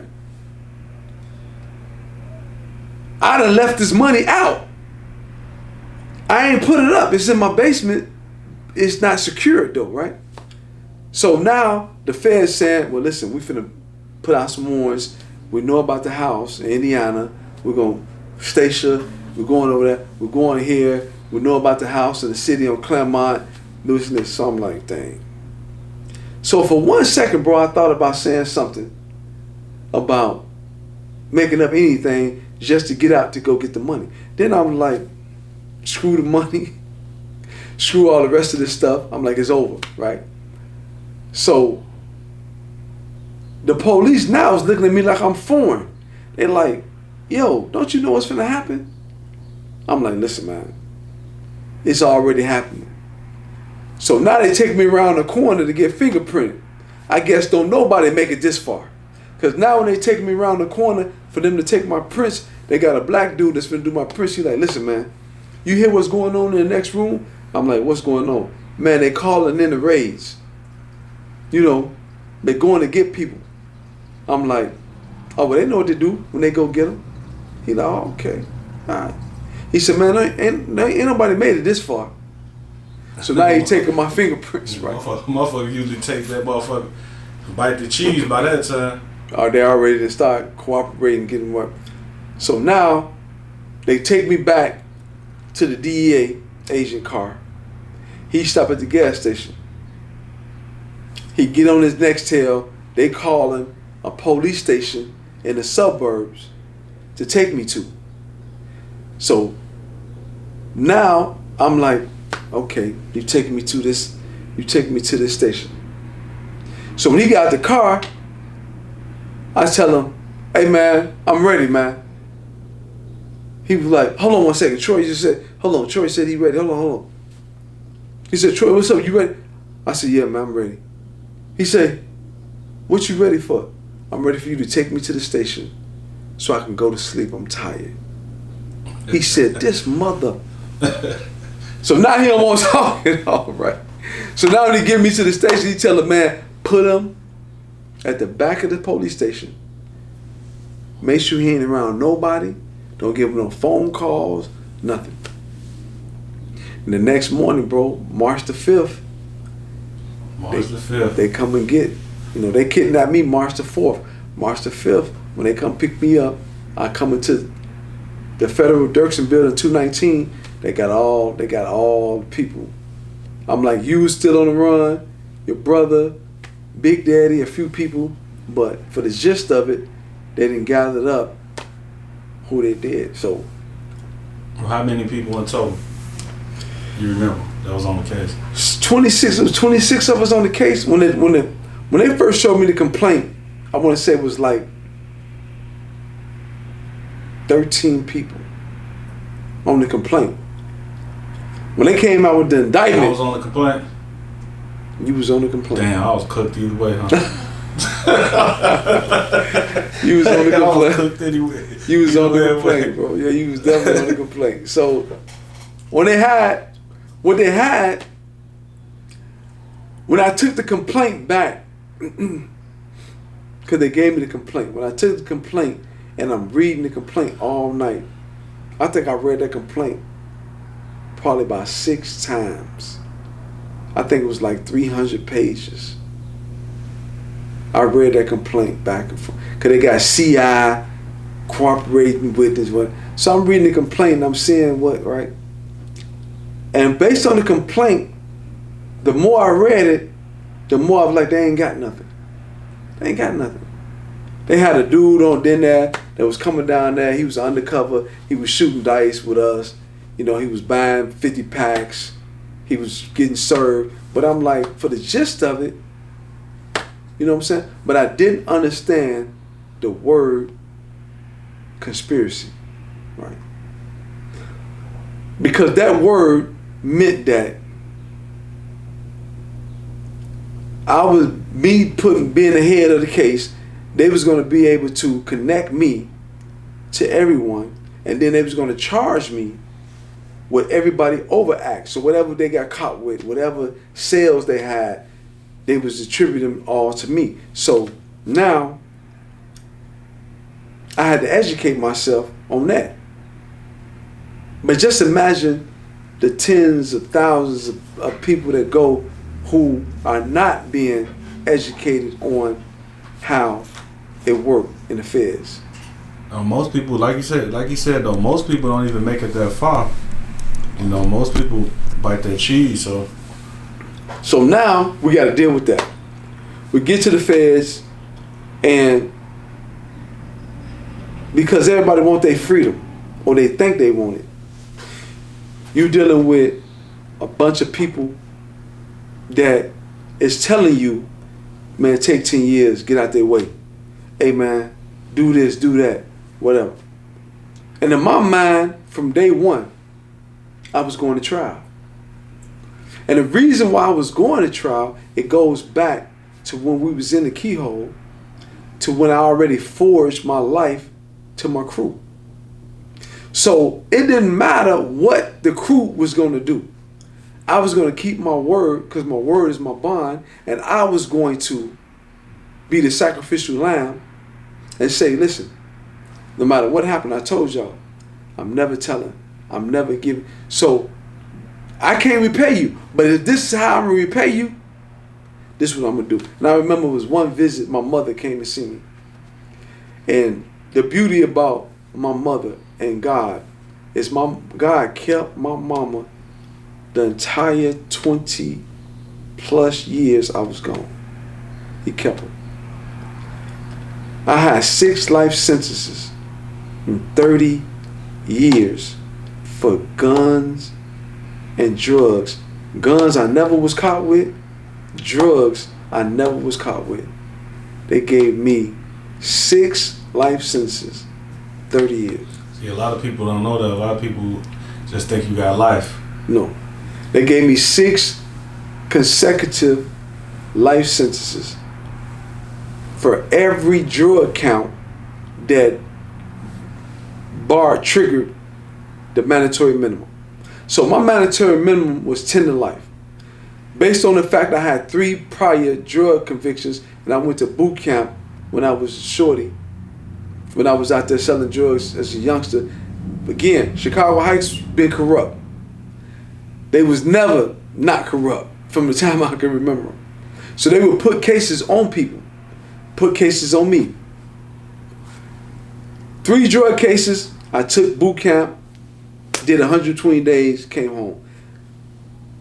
5, 6, 7 years later, these cases came back, hunted me. So now, instead of my mandatory minimum, my minimum being 10, the max being life, based on 851, which enhances the mandatory minimum from 10 to 20, from 20 to life. Since I had 3, my mandatory minimum was life. So the floor was life, the ceiling was life. There was no in between. No in between. So on those drug counts that the mandatory minimum was triggered, the judge was bound by the statute and by the guidelines at that particular time to give me a life sentence. So each one of those counts, he had to give me life. So I got 30 years for guns because some of my co-defendants, not my rappies, there's a difference. We're going to explain that later. My co-defendants who was caught with guns, and one of my rappies, they gave me 25 years for the first gun. And they gave me 5 years. No, they gave me 5 years for the first gun and 25 years for the second gun because it was a Tech 9. So that's how I got 6 life sentences. I had 19 counts I was found guilty of. Out of those 19 counts, majority of them was phone counts. The other was drug counts. And I got found guilty of 2 gun counts. The first 922G, attribute an enhancement of a 924C. So the first one gave me 5 years. based on the 924C enhancement, and it was a Tech 9. The second one gave me a 25-year consecutive sentence, meaning that I do the first 5, and then I got to come back and do the 25. How old was you at the time, though? When all this, like not when it all started, but when you went to get sent, like, obviously you had to go through trial. The trial lasts, what, like 3.5 months? Trial was about 3.5 months. We did the trial, our trial. How old was you at the time you was going through trial? I was 26 at the time of trial. I want to say I turned 27. When I was sentenced, when I got sentenced in 2006. So I want to say I was about 30, 31 when I got sentenced, 2006. And now I'm waiting every day, because it didn't get real even after I got sentenced. I mean, even after the verdict came down and I knew that we was found guilty, it didn't get real until when y'all start getting sentenced. So how many people went to trial with you? I went to trial with 7 people. I went to trial with 5, including myself, 6 is me, and 1 female. And it didn't get real until y'all got sentenced. So it got real when my rappies, when y'all start getting sentenced, that's when I know it was real. Because I remember when Stacy got sentenced and I was calling home and my mother went to the sentencing and they gave her 21 or 23 years, right? So I remember them giving her that time. And I remember my mother kept saying they wanted to give her life. But they knew the only reason why she even was there was because of me.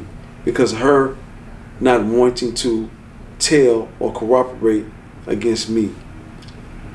So when she got sentenced and they let her go home, and I'll never forget when I talked to her on the phone, she was doing everything in her power to still be strong for me. It's like the reality hit her that she finna leave her 2 sons and a newborn child, her daughter. Man, I was like, wow. Because I always wanted to give her a girl, because she was her mother's only daughter. So her having a daughter, and now she's finna be taken from her daughter. But this woman was still doing everything in her power to be strong for me. She wasn't bitter. She wasn't sad. It was like she was more just saying like, this can't be real. And I believe that she felt that way even up until the time she had to turn herself in. And what's so funny about that, I was just talking to my baby boy, Trey, because now he's 30. I was talking to him, and he was telling me how he remembered the day his mother left. He like, Pops, I will never forget the day my mama left. He was like, the way that it happened,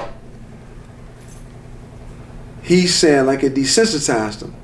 Because he was like, the way she left, it was like, well, okay, I gotta go. I'll see y'all later. And he was like, what? You gotta go where you going? What you mean? And I believe now that she was that way, right? Because the way that she had to process it was different. And no one could understand what she was going through because she'd been through so much already. in her life. So now, here goes something else that she got to go through. And it's like, here's the next chapter in her life. And because of her faith and her belief in God, it gave her the ability to say, okay, this is what I got to do. This is what I got to go through. Ain't no need crying about it. And let's see what happened. And I think that God set us all down for those years to bring us back stronger than when we left. And we endured it. And by the grace of God, we endured it. So when you look back at it, and we were trying to figure out, like, what was the learning?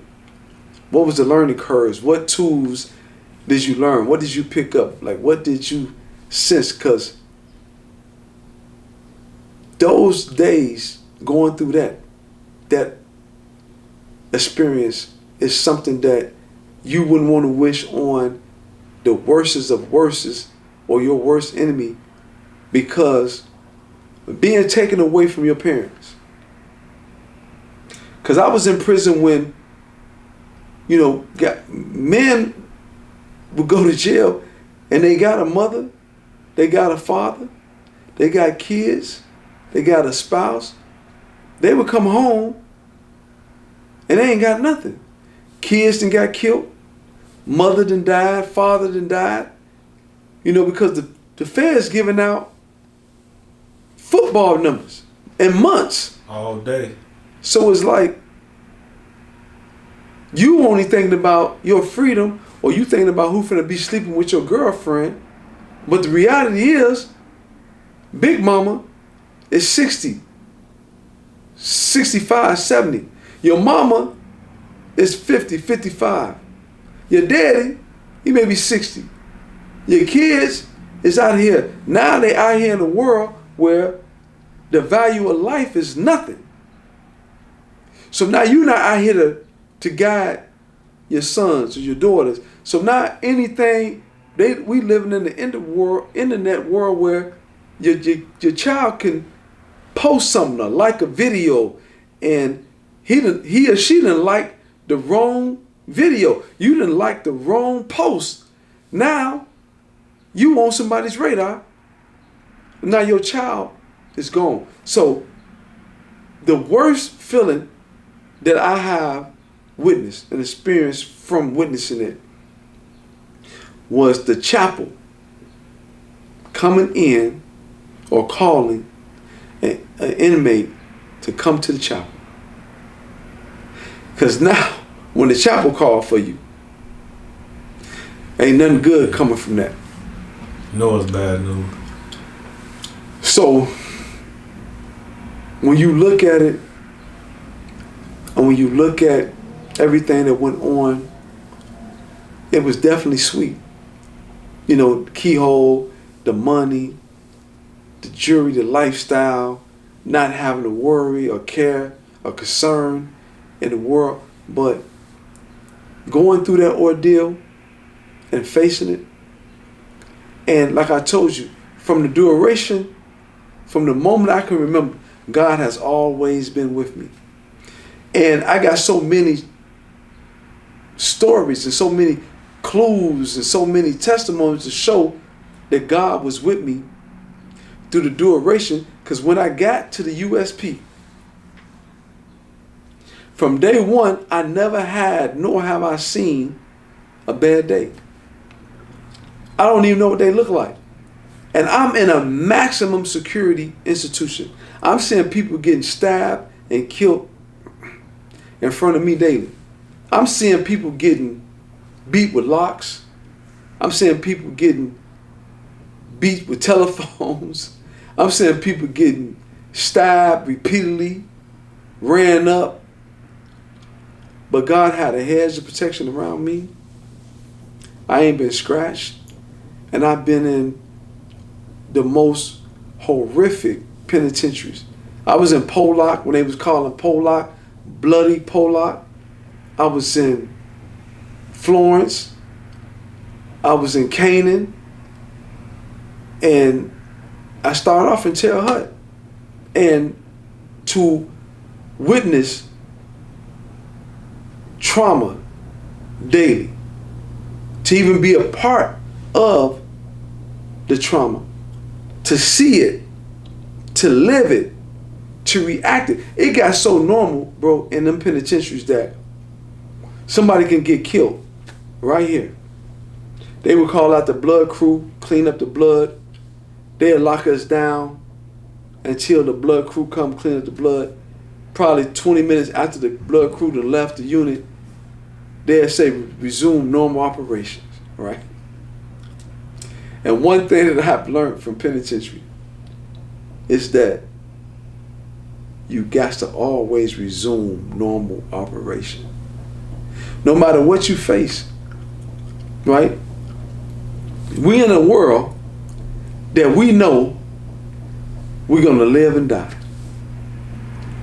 And that's a time to mourn. That's definitely a time to mourn.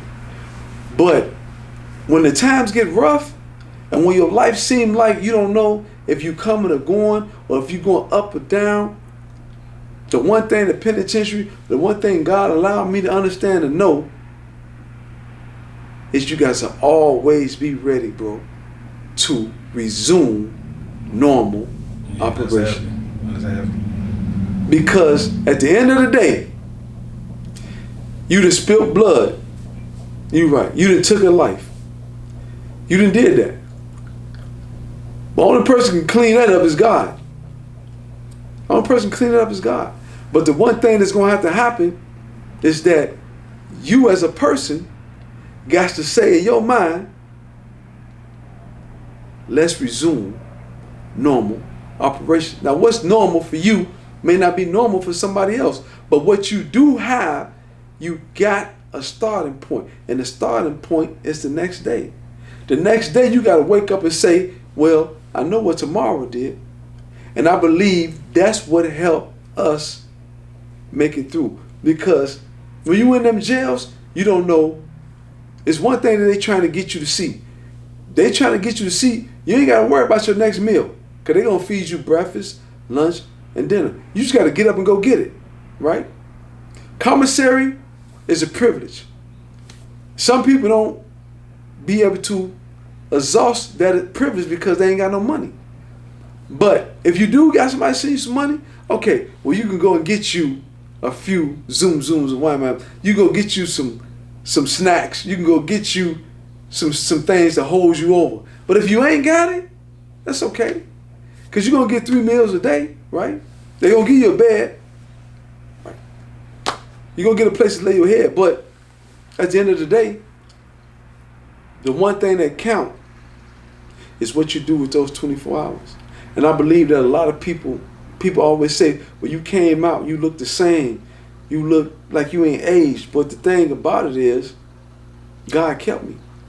And because he kept me, and he kept my mother, and he kept my kids, God let me know, this ain't about them.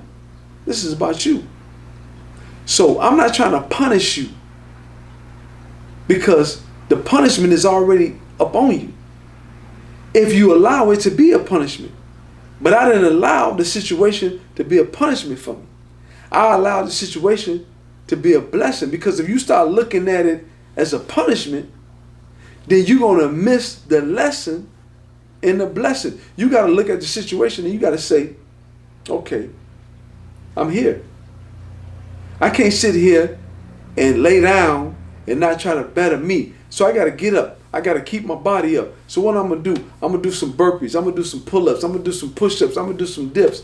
Okay, what I got to do the government, the situation itself, unless you are okay with the time, the situation itself is going to call you to get to that law library. If you got 10, 20, 30, 40, a life sentence, the situation itself is going to say, get your butt up, get to the law library. Now, it may take some old heads that's in jail that done been there, that done seen you, or seen people like you come and go, that's going to say, young blood, you ain't got no time to sit on your butt and do nothing. No, you got to get up. You got to make something happen. So I believe the one thing, bro, that I learned that stuck with me was the betterment, the improvement of self-knowledge, self-awareness, and the ability to get to master and know yourself in a situation that you don't know what's going to happen. God put me in the United States Penitentiary around the most dangerous men ever. And he didn't allow one day for me to put my guard down. Not one day. Every day you had to stay on point. Every day you had to be on point. There was never a down time. Even when they put on a movie, an institutional movie that everybody and their mama wanted to see, you had to watch the TV, but you also had to watch the surroundings, because you can be looking at this movie and somebody else could be trying to take your life from you. So you had to always be on point. Even to the degree that when you took a shower, you had to have people stand outside the shower, because you never know, being in a gang, that another one of your gang members, a brother of your gang, is in another United States or FCI. They could have gotten to it with another gang or another car. You don't know, the communication is off. You don't know what did happen. So this individual that made it to the jail you at. So now they under the impression that I gotta get them before they get me. You don't know that they didn't got into it with a GD or a vice lord or whoever, but they know what they done did. So their mind frame is, I gotta get my man before they get me. So they waiting on a moment to get you, especially if you are a high-ranking member. You're a target, because now if they get you, that's bragging points. That's bragging rights. They can go around like, yeah, I got your big homie. Yeah, that's me. That's my work. So now you got to be on point, and now you got to keep your man on point. Why? You got to solve issues before they happen. You got to see what's coming before it get there, and then you got to prepare an exit for when it do happen. So just imagine somebody take off on your brothers, and you ain't get the chance in that moment because they done hit the deuces. Police that came from everywhere. You ain't get a chance to get your lick back. Dude them got off on your man now. But some of y'all are still left here, right? So now you got to be an extra strategy. What's the extra strategy? Well, somebody got to get your lick back, right? How that's got to happen, right? So all this got to be thought of. All this got to be laid out. Why? Because if you don't, then you just plan. And then when you get to plan, people get hurt when you get to plan. So the whole ordeal, bro, from the beginning to the end was a life lesson that you can never take from. That's heavy. So ultimately, you did 20 plus years on a multiple life sentence bid. That's right. How did it feel? What was going through your mind when finally you reached that moment where it's like, damn, I'm finna go home. Like I made it to the end. Like, just walk me through that before we wrap it up. Man, you know, from day one, bro, it never felt real. I mean, even from the moment, I mean, when you think about the hood, right, and everything that was going on in the hood, I became a hood legend because I loved the hood. I loved the kids.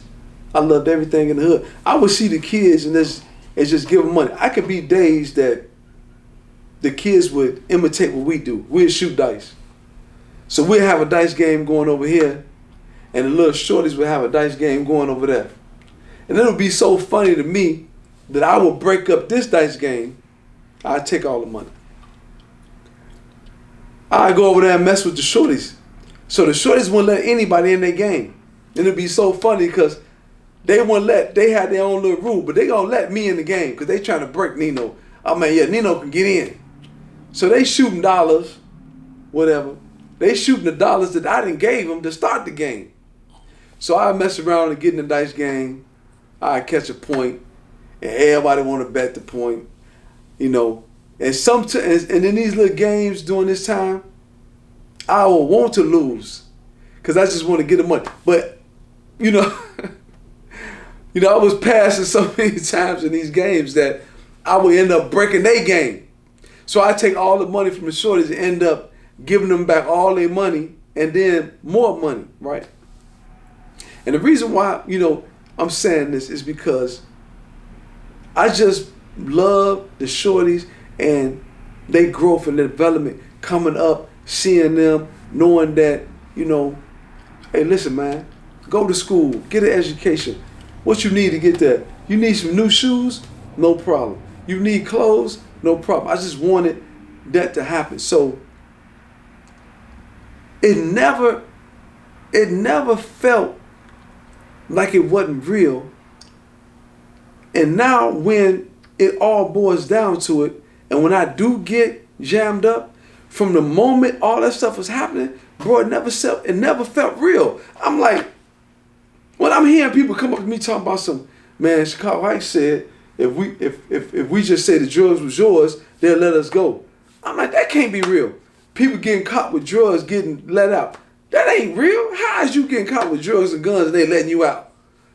So I believe God allowed me to implant in my vision in my head, shooting dice with the little homie, seeing them off to school, making sure they have money in their pocket for lunch, buying them gym shoes, sponsoring events.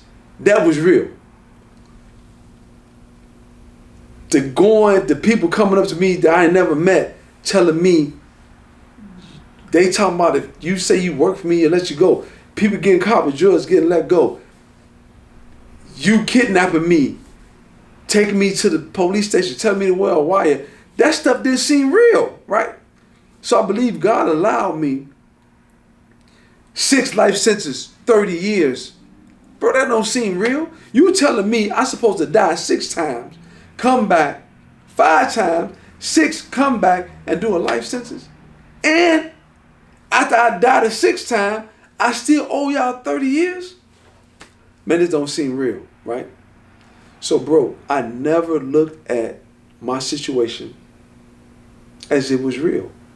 I never felt I used to tell my mama, I said, Mama, I'm not taking no time. And she was like, what?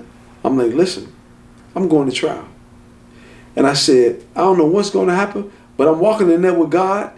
Whatever he do, or whatever he don't, I'm walking back out with him. And I said, but I want you to know one thing. I'm not taking no time. And she's like, well, what you want me? I said, Mom, you can tell the lawyer, you can tell your mama, you can tell whoever you want to tell. But my reason for not taking no time was for her. I felt that if I took a date, if I took 20 years, because the feds offered me in trial, they offered me 20 or 25 years to fold their case. So in order for me to fold their case, I would have to become a rat. That was never going to happen. So my lawyer came back with the deal. He was like, well, I got to tell you. I'm like, what? He said, well, the offer is 20 to 27 years, but I got to fold. He said, because they believed that if I would have folded, then all the rest of y'all would have been like, well, what I'm going to trial for? Guy already took a deal, but the deal would have to be me getting on the stand against one of y'all saying, oh yeah, he worked for me. What did he do? Oh yeah, he bagged up. Never was going to happen in a trillion years. So in the midst of all that, I just never looked at that stuff as being real. So now, when I got to jail, I kept saying to myself, this ain't real. It's not real. Mama, I'm not going to do no life sentence. I'm not going to take a number Why? Because I didn't want to give you a number and make you have to look forward to living to that number. So let's say I took 20 years. At the time, I want to say my mother was 50 something, 55, because my mother had me late in her 30s. So I want to say, now, I didn't want to put the added pressure on my mother to say, I got to make it to 2022. And it's 2002, right? I didn't want my mama to be like, okay, it's 2006. They gave my baby how many months? 348 months? Okay, what is that in time? Get to breaking this shit down. So now when they tell her the years, she like, oh my, so I ain't gonna see my baby until 2022. I ain't want that, right? I ain't want to put that on her. I wanted her to know, any day, mama, I can walk out of here. I ain't got no date. But any day I can come home, right? I wanted that to be the first thought. Oh, my baby come home today. They're like, Miss Lawrence, your son got 6 life sentences. He ain't never coming home. What? My baby coming home. He told me I'm coming. And I said, that's right, mama. That's what you tell him. So, bro, when it happened, so certain things was going on. Always in jail, you've been there. They always come out. They finna do 50%. You know, yeah. Laws changing every day that we never heard, right? So every day, you know, it's in jail. What people don't know, it's an emotional roller coaster. Because every day somebody got some, they call it BOP.com information that they didn't got from somewhere that somebody said, oh man, they going back to 50%. Oh yeah. No, they got a new law came out. Parole coming back. Yeah, they gonna let you. So it's like, man, come on, man, right? So every day you read and you looking, and then you may find something, and then you may be happy for what you found, only to come to find out it's not retroactive.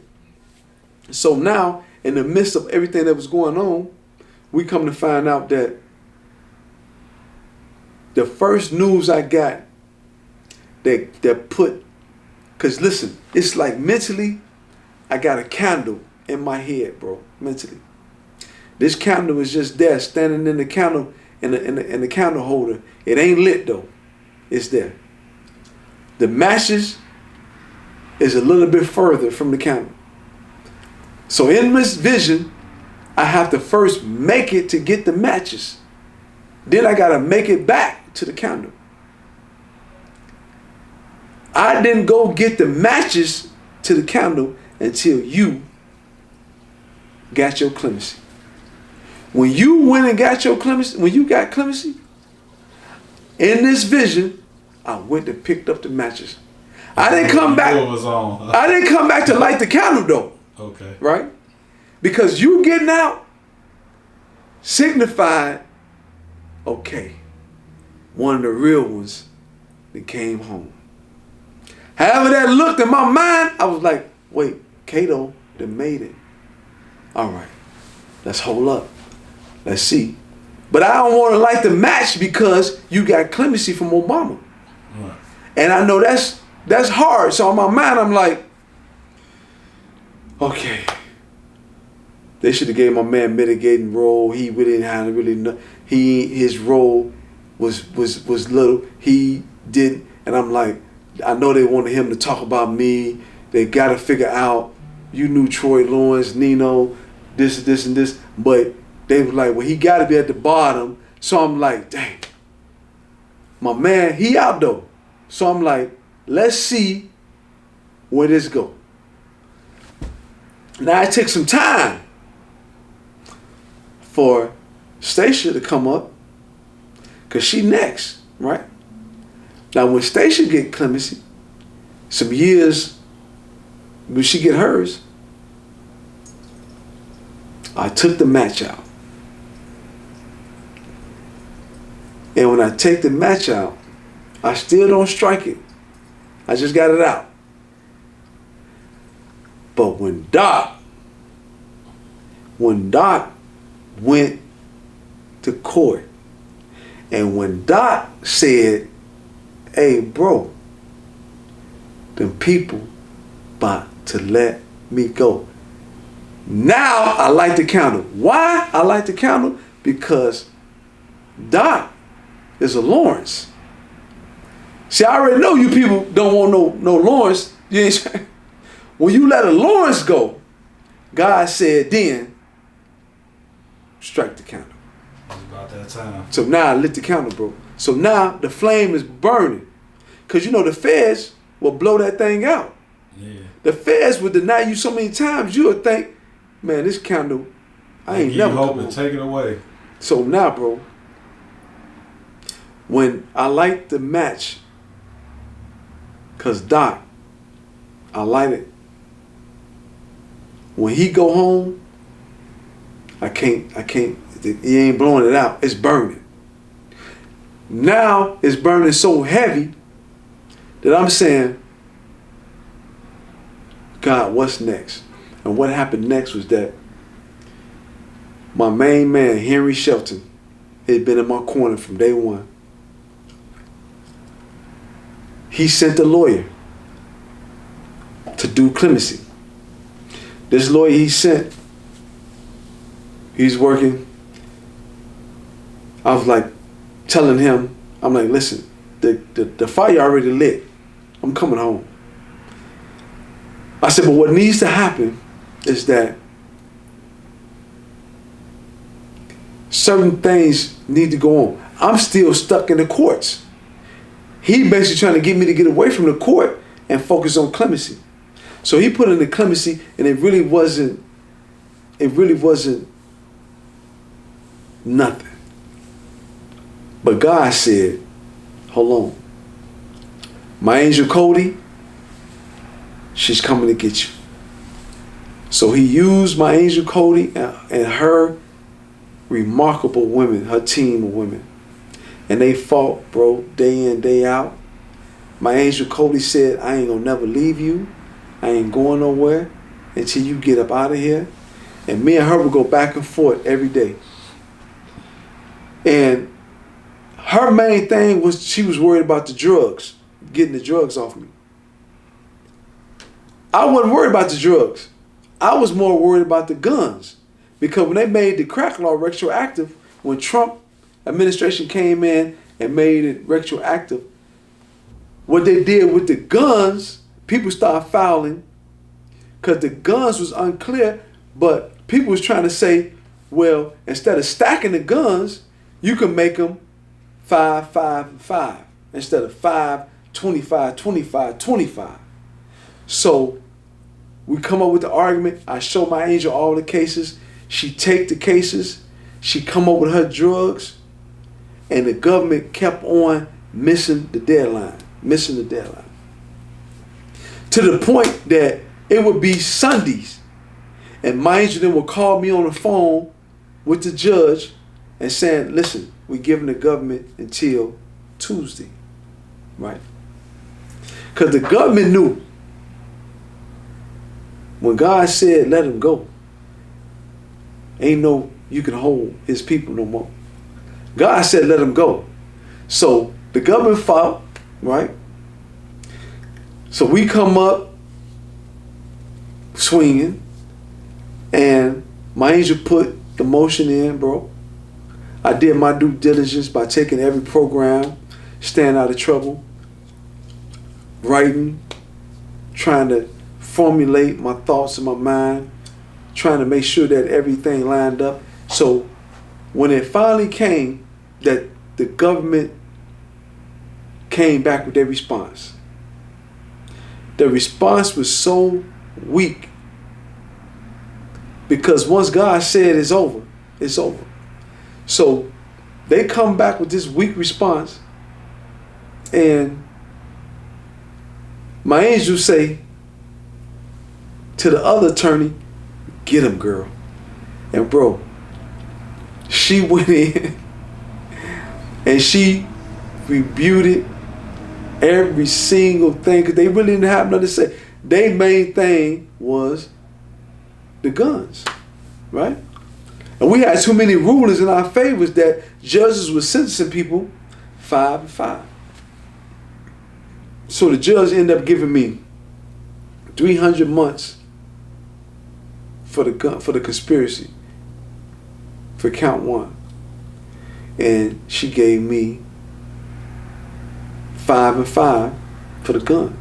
So she took away the 30, gave me 10. I already got, at that time, I want to say I had 19 in.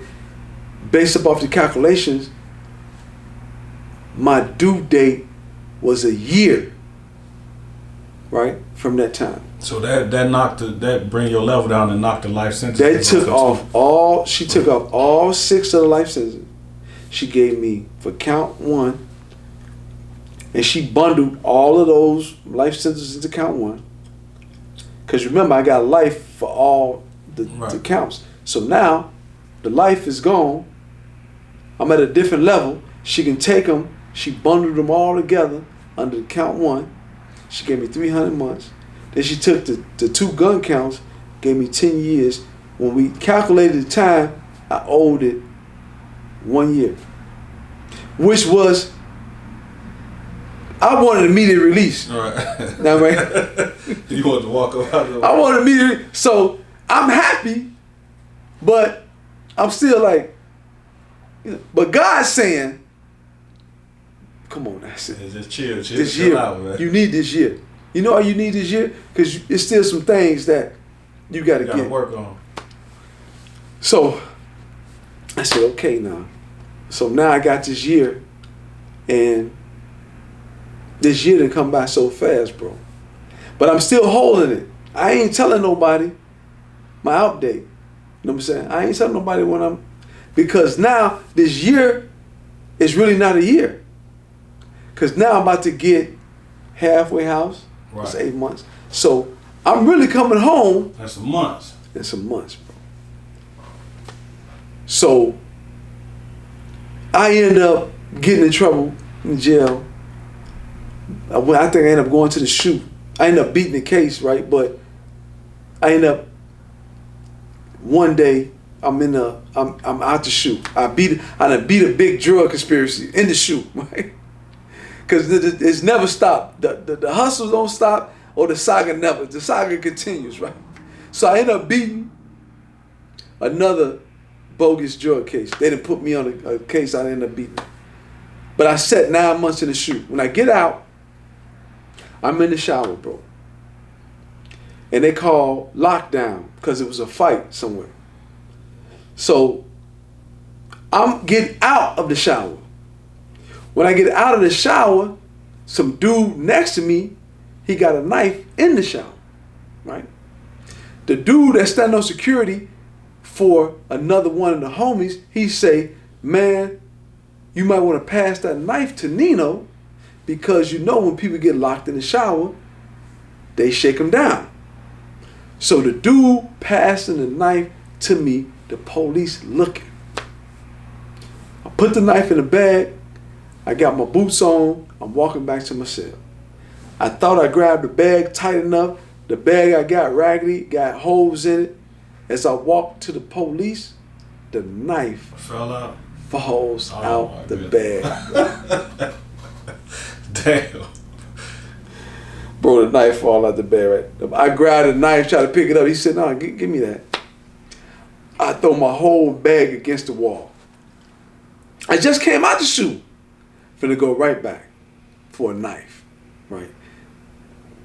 Now, they can be petty and prosecute me for this knife, right? God's favor, let me show you. So I go to the shoe again. I want to fight the knife. I really want the dude who passed the knife to come and say, man, Nino, big homie, he just came out. I can't let Nino. But this dude is so off that, right? Don't nobody want to turn themselves into the shoe, but I'm thinking, come on, dog. I was doing you a solid. Yeah. You need to come get your man. Don't happen. End up losing good time. And the beauty about this, bro, let me tell you the beauty about this. I never had the ability to lose no good time. Right. Because you... I had life sentences. So, bro, listen. This is so funny. Listen, bro. I never had the ability to lose no good time. I never had none. I had life across the board. My paperwork said deceased, right? So now that the BOP know, oh, Mr. Lawrence got good time. You can take 30-some days or some days from him, right? So this is what pushed my date back, because I would have been home, right? But God's plan is the best plan. So now in the midst of me going through what I'm going through, my date because I done lost, because now I gotta pick some privileges that I gotta lose, right? But in my mind, I'm like, I ain't gonna be here I'm not gonna get no visits nowhere. I'm not gonna be here to get it. So that's when, bro, it got real for me. When they took the good time. Cause now I'm sitting there looking like, Them days count that. man, you done took my. First of all, I ain't even had nothing to take. Now you can take it, you want to take it. I'm like, oh my God. So that was funny to me that now I'm experiencing when individuals who had a date experience. So now when they took the good time, I realized it just got real. Because now you push my date back. And now my girl know that my date to change. Because I got to tell her, yo, I'm supposed to came home, but now I'm coming home. So when the date was approaching, bro, when my halfway house date came back, oh my God. It still was like, man, you about to go home. And bro, I'll never forget this day. My date was the 8th November. And that morning, I thought I was supposed to be out. So I got my itinerary. Bus route, where I'm supposed to go, this and that. So I got up that morning, bro. I said I'm supposed to be out of the prison at 3 o'clock. Remember now, God's favor. I get up in the morning. Don't nobody in the jail know Nino supposed to be going home today, right? I get up, I go do my normal routine, which is pull-ups, push-ups, and dips. So 7 o'clock in the morning, I'm up. 5:30, I'm up. 6 o'clock, I'm up moving around. 7, I'm doing push-ups, pull-ups, and dips. The police calls my name. Troy Lawrence. People point up, I'm looking about me, I'm like, yo. He was like, come here. I'm like, yo, what's up? So everybody, when the police call you, everybody looking to see like what they want with him. Right. So everybody looking, so the police like, hey man, you supposed to be going home today. What you doing? I'm like, what? He like, yeah man, we gotta get you out of here. He said, man, you gotta go pack. So now I know people that heard it. Yeah. So now people like, dang, Nino finna go home. So I run to the shower. Everybody on security today now. Everybody on security. Everybody want to make sure he getting up out of here today. I get to the room, bro. Pull out the sweatsuit. Brand new this, brand new that. I'm already gave a lot of stuff away. So I'm still giving stuff away because people are all at the door. So the police came to my cell 5 times, bro, to say, we gotta get you out of here. Right. It's a man and a woman working. So now everybody know in the unit, Nino finna go. Nino finna go. It's dudes in there, bro, that still got life sentences. That to this day, it still touches me. But when I walked out my cell door, the whole unit of over 200 men stood up and was clapping, and some of them was crying. And when I looked at the police, the female had tears in her eyes. I never even knew her. So as I'm walking, it's emotional. They clapping, people hugging me, pat me on my back. And once the Sally Port door opened, bro, and I walked outside, that's when I said, oh, this is real. I'm out of here. So now, I ain't got to walk through the metal detectors. Because, for 20 years, I've been walking through I got to clear every metal detector to go everywhere. Child, I got to clear the metal detector. Go outside, I got to get to leave the yard, I got to get search, clear the metal detector. So now it's like, you ain't got to go, you get out of here, man. I get to R&D. The dude's like, man, we've been waiting on you, man, for 2 hours. You don't want to go? I'm like, man, my itinerary told me I got to be out of here at 3. He said, well, man, it's your lucky day. You leaving early. We taking you to the bus station right now. It's going to give you 3, 4, 5 hours to whatever. So, bro, I got a camper. He came in. They processed me out, took the money off my books, gave me the money, put it on the card, walked me to the van. I'm riding in the van, bro, and I'm stuck. Because I ain't seen people with no cars for umpteen years. And I'm seeing the world, and I'm like, I'm free. But I'm still shell-shocked. When the dude opened up the van door to let me off downtown Pennsylvania, they're like, all right, man, you take care. I'm like, no shackles, no handcuffs. They put me out the car and drove off. I stood there, bro, for about 2 minutes. I ain't moved. People walking by me, they going about their normal day. I'm just looking around. And then I said, all praises belong to God. Yes, sir. I'm free. So now I try to find, I can't believe, I'm walking all inside of malls. I'm walking out. I'm looking around. I'm trying to see if this is like, man, this can't be real. I'm like, no. And then I'm like, okay, God, this is real. So now I go to a store. I purchased my first gum, because I ain't chew gum. And this is the little thing. I said, let me go get me some gum. Pop the gum open. I'm like, okay. All right. Now I'm walking around, bro. And then when it all came to reality, my girl come and I said, it's real. And the rest of it is history. Man, that's a hell of a story, my boy. The rest of it is history, bro.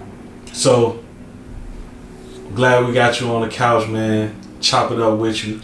I know it's a lot more stories you're gonna be able to tell. We're gonna sit down and chop it up, man, and get to them stories. But man, I'm glad you home, brother. Man, my pleasure, man. Made it through. I want people to see my daughter's clothing line. So my daughter got me together her clothing line. So make sure she boss apparel. My baby got me right. But yeah, we're gonna do many Shout out more. Boss Apparel.